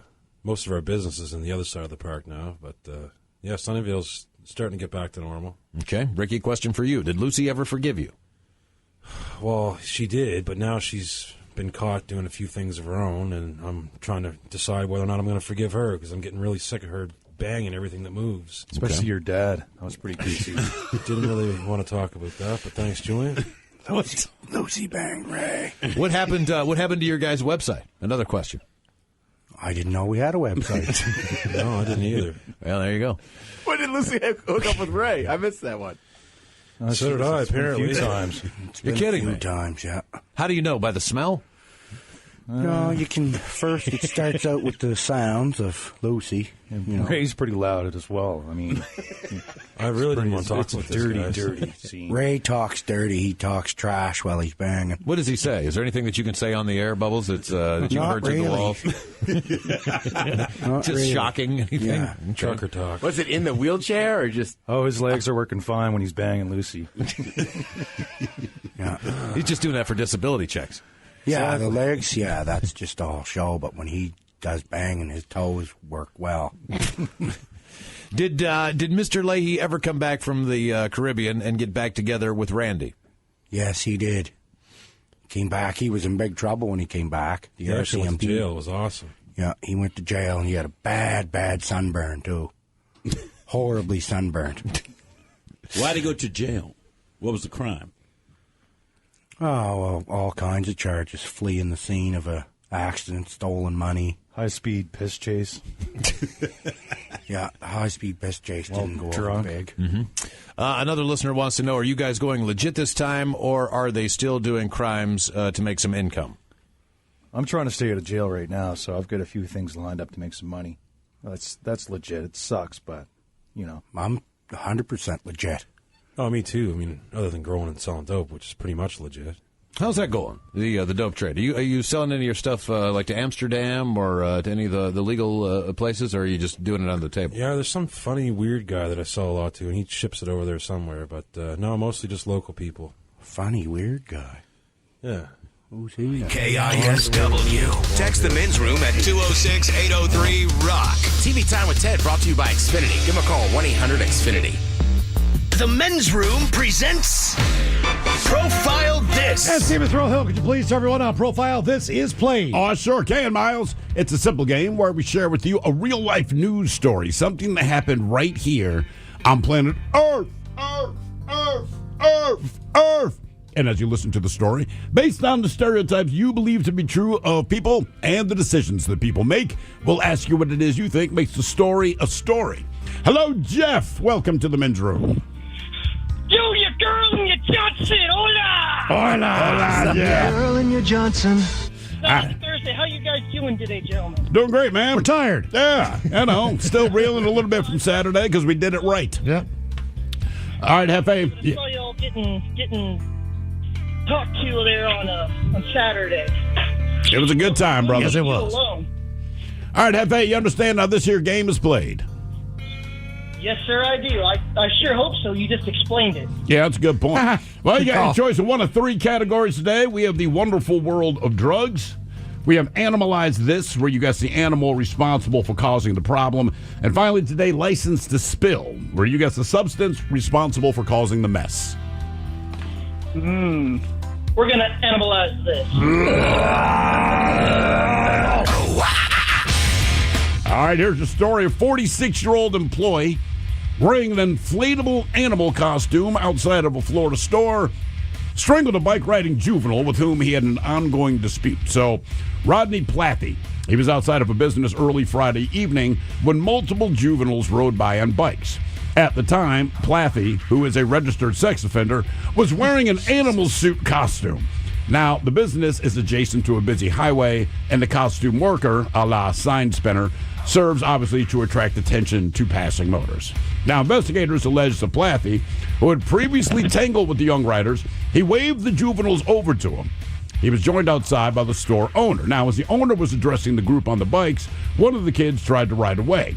As the owner grabbed the bike's handlebars to prevent a collision with himself, that's when Plathy approached the victim from behind and placed him in a chokehold, again, while wearing an inflatable animal costume. The victim, whose age is not in the court records, told police that he was unable to breathe for a brief period of time until the defendant released him a few seconds later. That's when officers were then called. Now, Plathy was arrested for battery by strangulation, which is a felony. The man in the animal costume showed indication of alcohol influence and refused to speak with cops. After 2 days in the county jail, Plathy was freed after posting $10,000 bail, and a judge has ordered him to have no contact with the victim. So the question is, what kind of animal was Chokey McChokerson dressed as? Was he an inflatable chicken? Was he an inflatable puppy? Was he an inflatable bear? Or was it the inflatable dinosaur? So chicken, puppy, bear, or dinosaur. What was this man dressed like when he started choking out a kid? Holy Florida, are you sure you didn't just read the one for drugs? Yeah, you would think so. Yeah, sorry, I really want to lean towards inflatable dinosaur because that's just the one that's just really popular. Jeff, I'm going with you. I'm joining with you. I'm going to go inflatable dinosaur as well. You said they were laughing at him as they rode by? I'm assuming they were. I don't know. They didn't really get into it, but both the owner and this guy, they had been dealing with these kids before. It's teen kids being teen kids. Ted, what do you think? I mean, T-Rex makes the most sense, but just for S and giggles, I'll go bear. Bear. Okay. What was this guy dressed up as? An inflatable chicken, puppy, bear, or dinosaur? We'll find out next. Oopsie. Hang on. My bad. Hang on. That was a tease. You are listening to the Men's Room.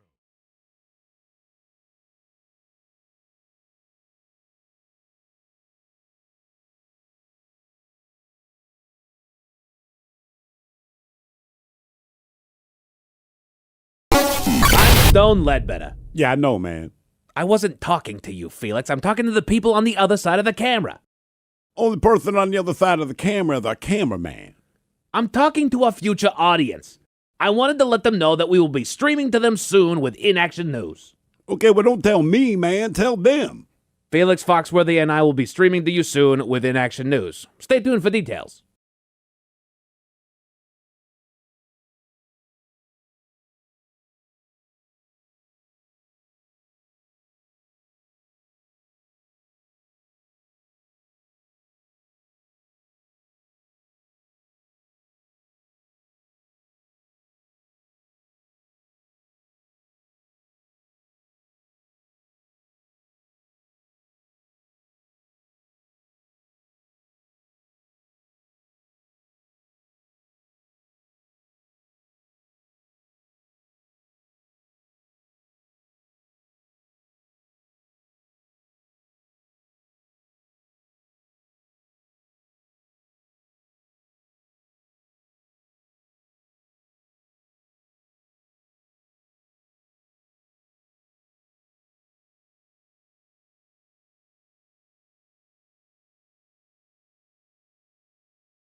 is on. You're listening to The Men's Room with Miles and Thrill. 99.9 KISW. Category has analyzed this on Profile. This. We got a 46-year-old employee wearing a costume. He got into it with a kid that he had a local beef with.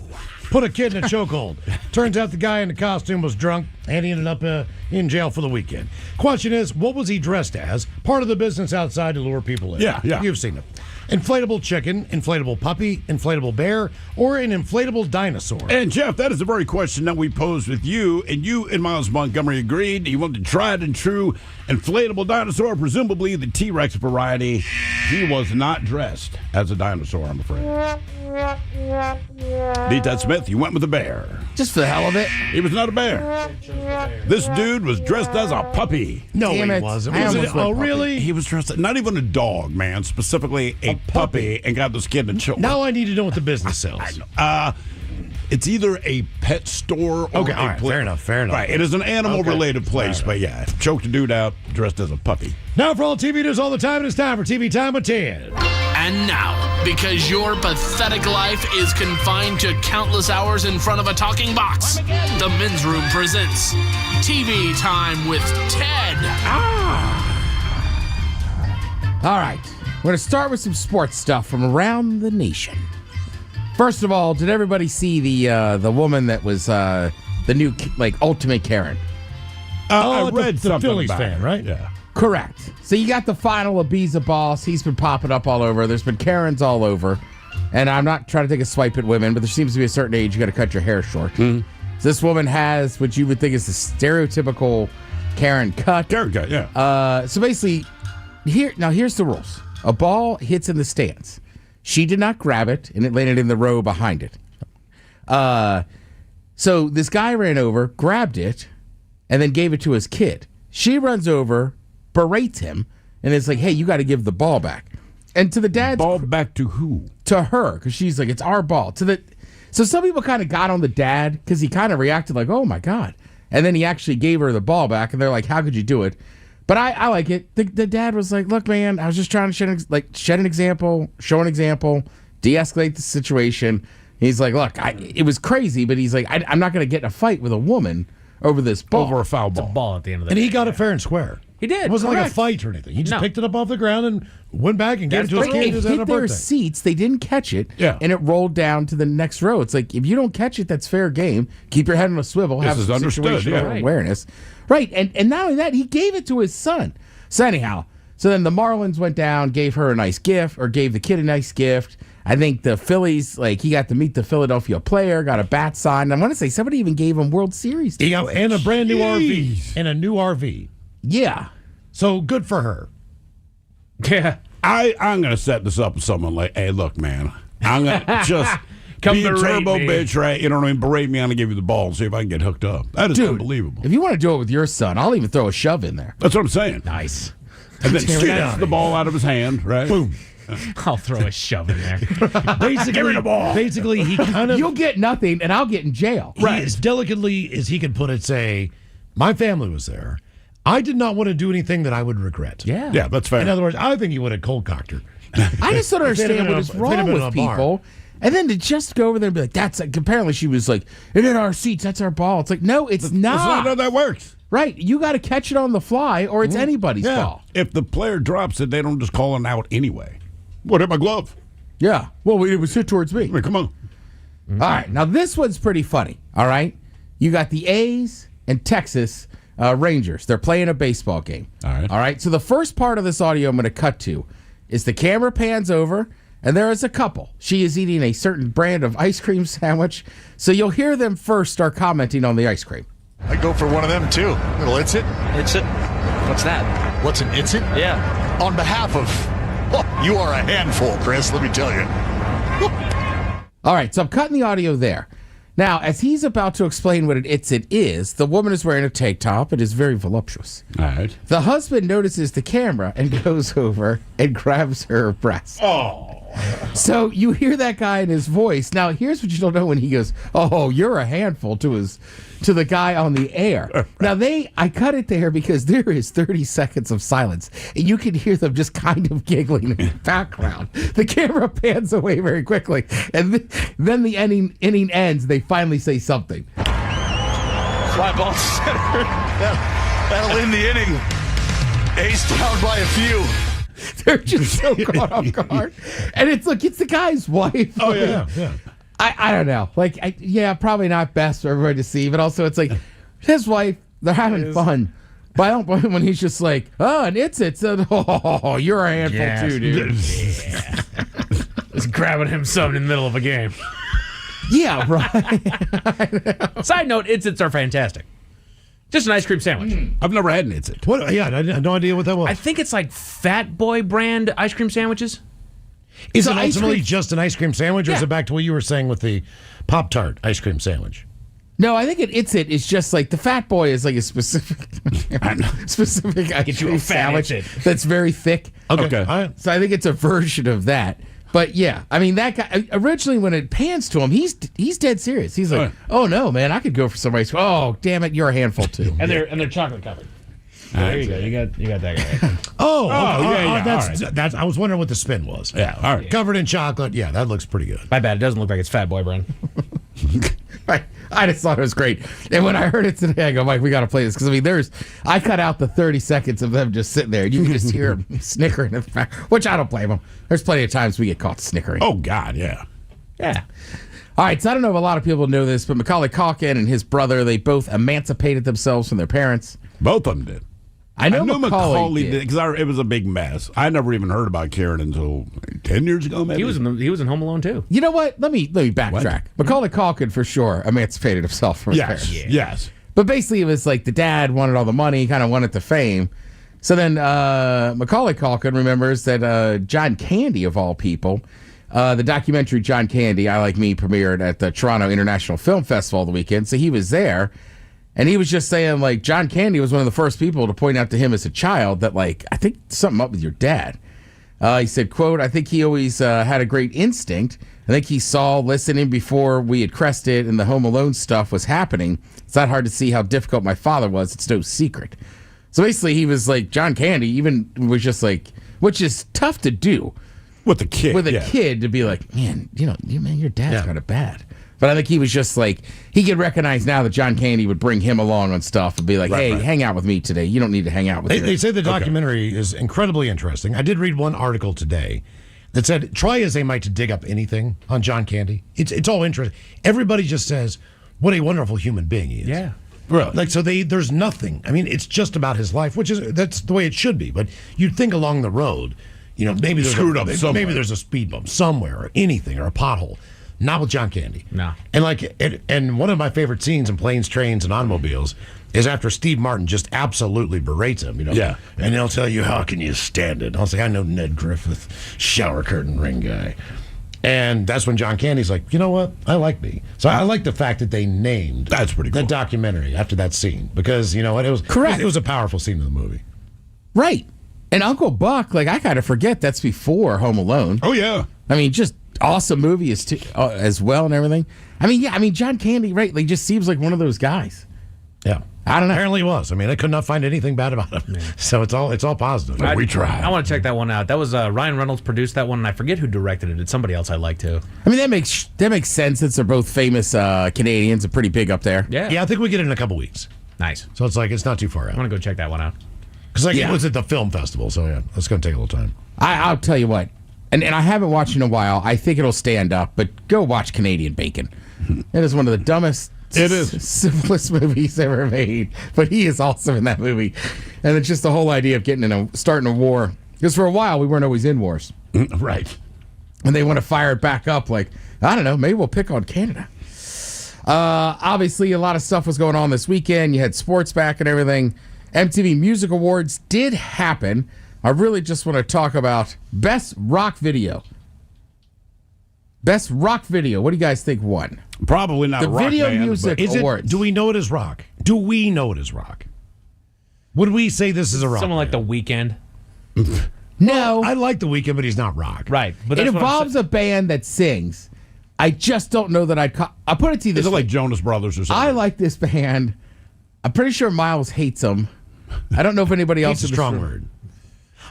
You once got stuck, I want to say, at a dentist appointment. No, I was in an MRI. Coldplay. For an hour. Coldplay. For an hour, I couldn't move. And they said, what kind of, do you like, what genre do you like? And I said, well, rock's fine. Whatever. We'll put it on the rock channel. It was the entire Coldplay album. Oh, no. And you can't move, and you can't say anything. Right. And I was in a living hell, in a prison, in a tube. And as soon as I got out of there, I was like, that was not rock. That was the first thing I know. That was not rock. That was Coldplay for a freaking hour. Well, for the MTV Music Video Awards, they are rock, and they won still for mad about Best Rock Video. God, it's not rock. I mean, look, I don't know. Like I said, after the Rock and Roll Hall of Fame opened, and I was go back to this, and they inducted Madonna. Okay, I'm out. I have no idea what the hell is going on anymore. I get their place. It's just not my type of music. That's all. I just want to call them rock. Yeah, that's all. They are what they are. I mean, look, again, I like Coldplay. Sure. Right? But there's been a couple funny stories about Coldplay, and I would say, like, they're soft rock at best. At best. Yeah. I'd almost call them adult contemporary. Yeah. I mean, I think that's Maroon closer 5 to is it. more rock in my world. I don't think I disagree with you. No, I agree. Also, obviously, you had a lot of football back. We had week 1 last week for college football. College football was on this weekend. Not a ton of massive matchups. Cougs got the job done. Huskies absolutely dominated. Jesus. They hung 70 points Saturday night.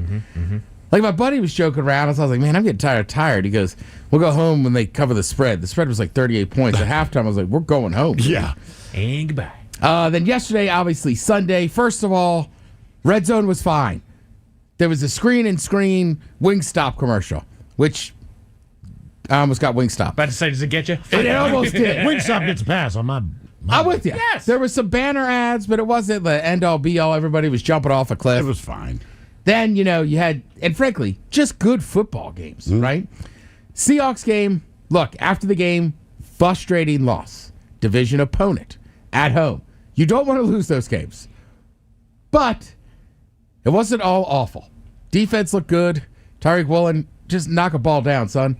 Offense is going to take some time. I think we knew that going into it. Stop giving the ball to Kenneth Walker. I'm with you. Just Nothing against the guy, Charbonnet's but- the man. right. And I like K9. I think he still has a place in the offense, but like Charbonnet just should be the starter in and out. But yeah, good game. The Niners are still going to be decent, so that's fine.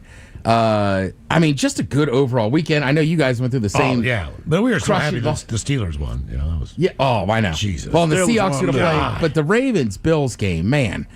I mean, look, I don't want to be one of these people, but I mean, you just start Sunday Night Football. That is just nothing's the going to game. top it. And look, That's the game you want. We came out on the losing side of that, but the one thing I took away, I just said, look, man, there's no reason we should have lost that game, but I've been saying this for 3 years now, and you'll back me up on that. They don't have the mental fortitude to close out games. That's what the Ravens, you have all the talent, but none of the balls in the guts, right? So until they cover that, you'll lose a game like that, but both of those teams need to walk away and say, hey, either we have the best offenses in the league or our defenses are garbage. It was 41-40, bro. I mean, like, look, I understand. Derrick Henry did whatever he wanted. But that doesn't change until he things. fumbled. Until he fumbled. Yeah. Right, but in the end, you go like, man, both of you got, and again, both offenses look decent, but you're a professional athlete. Nobody should put up 40 points, and if you do put up 40 points, you shouldn't lose. And look, I love defense, but watching those two quarterbacks duel was pretty good. Jesus, man, I think yeah. we saw Friday night. Who knows? It's week 1. There's always going to be crapshoots, but like the Chiefs, they look like they might be headed down. I don't know. I don't want this to come back to haunt me because it's week 1. I've been saying it for 4 years, and I've been wrong every year. But the good news is you got Monday Night Football. You got the Bears hosting the Vikings. That should be a ton of points. Awesome. Thank you, Tim. We appreciate it. You're listening to The Men's Room.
Stone Ledbetter. Yeah, I know, man.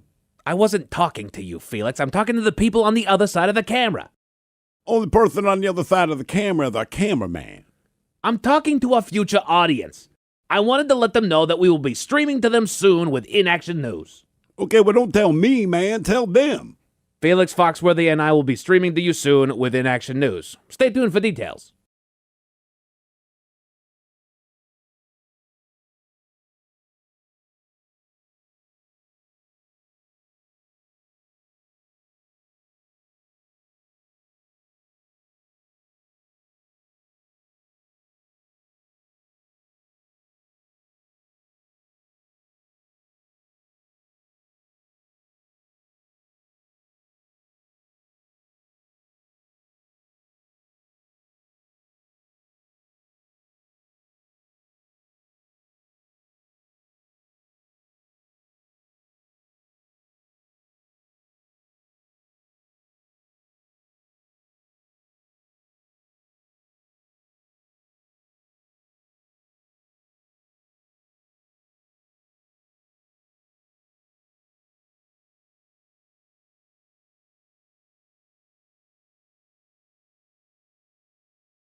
live on the free Odyssey app. Text the guys at 206-803-ROCK from the Pinkies Plumbing Studio. You're in the men's room.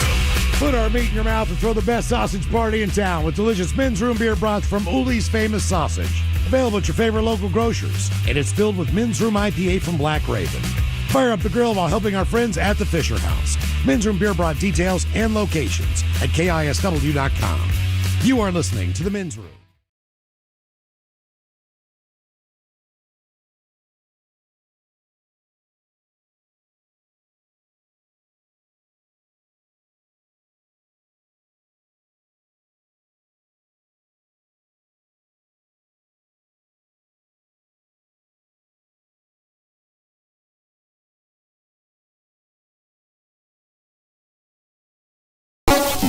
Stone Ledbetter. Yeah, I know, man.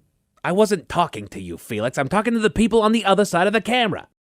Only person on the other side of the cameraman. I'm talking to a future audience. I wanted to let them know that we will be streaming to them soon with In-Action News. Okay, well, don't tell me, man. Tell them. Felix Foxworthy and I will be streaming to you soon with In-Action News. Stay tuned for details.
Returns with Miles and Thrill. Now, let's see what's happening in the real world. All right, here we go to Florida, where a wild boar crashes through a slider door and into someone's home.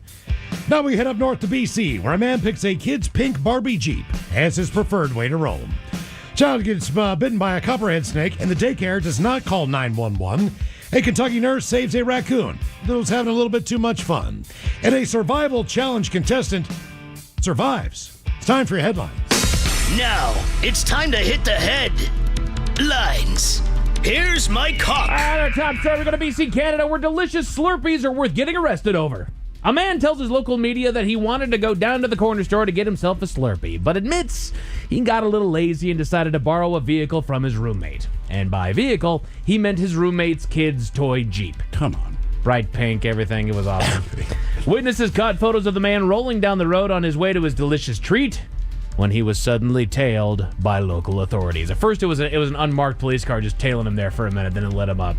They let him up and pulled him over, eventually putting the man in handcuffs for the infraction due to his intoxicated state. He still contests that he did not know that he was breaking the law, saying that he was using hand signals and everything. But authorities aren't seeing as much humor in the situation as he is, basically talking about how these things need to be licensed and blah, blah, blah. Did he get a DUI for this? He did get a DUI for that. For a Slurpee? Yeah. And a pink Which means Barbie he probably could have walked there. That's what I'm thinking. He probably could have walked there. Didn't want to walk there. Drunk. So give me the... So I'll just... I could also... He shouldn't have done it. But I could fathom being drunk and really hungry. But like a Slurpee? Just a Slurpee. Just a Slurpee. If he had said a Slurpee and a Big Bite, I go, dumb, fathomable. Right. Just a Slurpee? Just what a are you, Slurpee. 12? He was in a pink Barbie Jeep, so. Well, I know. But the fact that he got in that thing. Yeah. And it worked. He's a big dude. Those are tight. Yes, sir. I've tried this before. I Well, know. getting in him's not so hard. It's getting him to move. Getting out of them. He's got to increase the power. Yeah, it You happened got a to be little a couple tiny weeks ago. electric pedal Yeah. in there. Try to get a little kid's go-kart. I got in it fine. We didn't get much going. Damn. Yeah. You seen the dad that rigged up his kids to be able to take like the battery for his drill? Surprisingly, that has a lot more power than just your standard ones have, and that thing flew. Really? Oh yeah, burning tires and everything. Oh, it was awesome. In other news, wild story out of North Carolina, and a local daycare has a PR nightmare. While out on the playground, one of the 4-year-old children in their care ended up suffering an injury. It happens. We all know this stuff happens, right?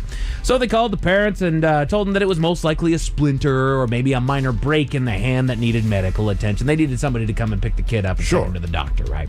When a legal guardian, I believe the aunt of the child, arrived at the school, you can imagine their shock when it was revealed that the 4-year-old was bitten on the hand by a copperhead. Oh. It's a little bit worse than a splinter. Why would you not tell them They that? killed the copperhead. They did. They killed it. They Yeah. knew it happened. They did. They still didn't call for a doctor or 911. That's right. They didn't take the kid to the hospital immediately. Shocked that 911 was not called by the daycare. The guardian took the child to the ER where he underwent treatments for his injuries. Medical services were like, we didn't even get a call. Like, no, Yeah, they nothing. legit did not Nothing. do anything about this. The daycare refused to comment about the lack of a call to 911 when questioned by local media. Because what are they going to say? Right. There is no good answer with You're that. right. We didn't. We absolutely effed up. Next question. Right. Honestly, the safety of your children is least concern for us. Right? Like, I'm trying to noodle this out. Like, did you just panic? You didn't want the parents to freak out that there was a copperhead in your daycare's playground? But I don't think the parents are going to hold you responsible for a snake being on the playground. Right, they shouldn't. But by not telling them then, now they have a lot they can hang their hat on. Right. Just like, dude. If you tell the parents and they freak out that there was a copperhead on your playground, I can side with you. Like, it's a wild animal. It's in a wild area. Right. It, There's also a baby. Right. Who inject, when they do the venom thing, they can't control it. No. So you're going to get a bigger dose than if you had an adult bite you. Right. And they did not call. I'm just wondering, like, what are the age of these people? What is the education level? There you go. I mean, it's just like an 18-year-old kid who just doesn't know. Right. If I get Even bit by at 18, you I would should have know. the presence of mind especially to where call you 911. where you live. But again, Yeah. if this kid panics, like, we're going to get in trouble, like, all it needs is that Well- momentary panic for them to not call. I'm not excusing it at all. No, I I'm get what trying you're to doodle saying. out how it happened. Good God. Maybe this didn't like the kid. Oh. As Billy. Whatever. I'm just saying, if you see me get bit by a snake, go to HR and call my emergency contact my brother. Exactly. I'm in my mid-40s. Hey, Chris, can you come pick him up? I'm 3,000 miles away. I said, call somebody. That's right. Hey, as soon as plane that you can, man, get over here. Ted needs to go Ted's home. free. Call Yeah. Marshad. Just call somebody is my point. Right. Call somebody in emergency services. Get the man help. He got bit by a snake. It's not venomous. He's freaking Doesn't out. matter. It doesn't matter. We go to Michigan where people survive against all odds. In one of the local forests, a survival challenge was being held that was being filmed and would later stream on YouTube, much like we are right now, featuring contestants going through the rigorous challenge of surviving in the wilderness. The problem is, for one of the contestants, things got all too real as she wandered off to film a video. She ended up getting too far into the dense forest and got herself lost. Camera crews searched the forest for hours before finally calling rescue services to track her down, and they deployed K-9 units. They combed the area. Sure. Several hours went by. They couldn't find her then either. It wasn't until a helicopter flew over 18 hours later before she was found. 18 whole hours in the forest, Steve. She didn't need any medical attention when they found her, thank God. Should she win? Right? That's kind of the whole question. It's Like, a survival challenge. She disappeared, man. Right. But she survived. I just, I mean, to me, you are the winner. right. I also just like that, she survived 18 hours. Now, granted, she probably was very uncomfortable. Sure. Probably was hungry. 18 hours? It's 18 hours. It's 18 hours. And she was smart enough to go into the open part of the field and wave down a helicopter that was flying up ahead. But she survived. It's like the kid, the best hide-and-go-seek from 30 years ago. The Oh, Selma yeah. found the kid. That's right. Like, he is crushing this game. Exactly. Oh, Jesus. But just in case those stories left a bad taste in your mouth. Thankfully, there's good news. To Kentucky, where a baby raccoon is going to have a wild hangover. A local nurse became concerned about a raccoon that she saw running around a nearby parking lot, seemingly in a panic. They moved in to investigate and discovered that the raccoon was actually a concerned mother whose babies were trapped in a dumpster that belonged to a nearby distillery. Uh-oh. They were able to hoist one of the two babies out of the dumpster using a shovel, but the other was lying face down in the liquid and was not responsive. She dug the baby out and noticed that she had drowned in the fluids, but immediately began CPR. Eventually, the baby came to, and it was confirmed she was just really, really drunk. She gave CPR to a drunk raccoon baby. Passed out in the liquid, it would have drowned. That's right. That's right. Well, it was drowning at that point. It was face down in that liquid as it was drunk off its ass. It was handed over to a local vet clinic where it sobered back up to full health. Are you a hero in that case? I mean, yeah. I mean, to the mama raccoon, absolutely. But I go, okay. Thank you. You saved my baby. You saved a drunk baby raccoon who was drunk in a dumpster. Now I like this stuff. So do we. And it was like peach schnapps or something like that. I get it, man. If I'm a raccoon, that would Hell yeah. When I was drunk in a dumpster, God save me.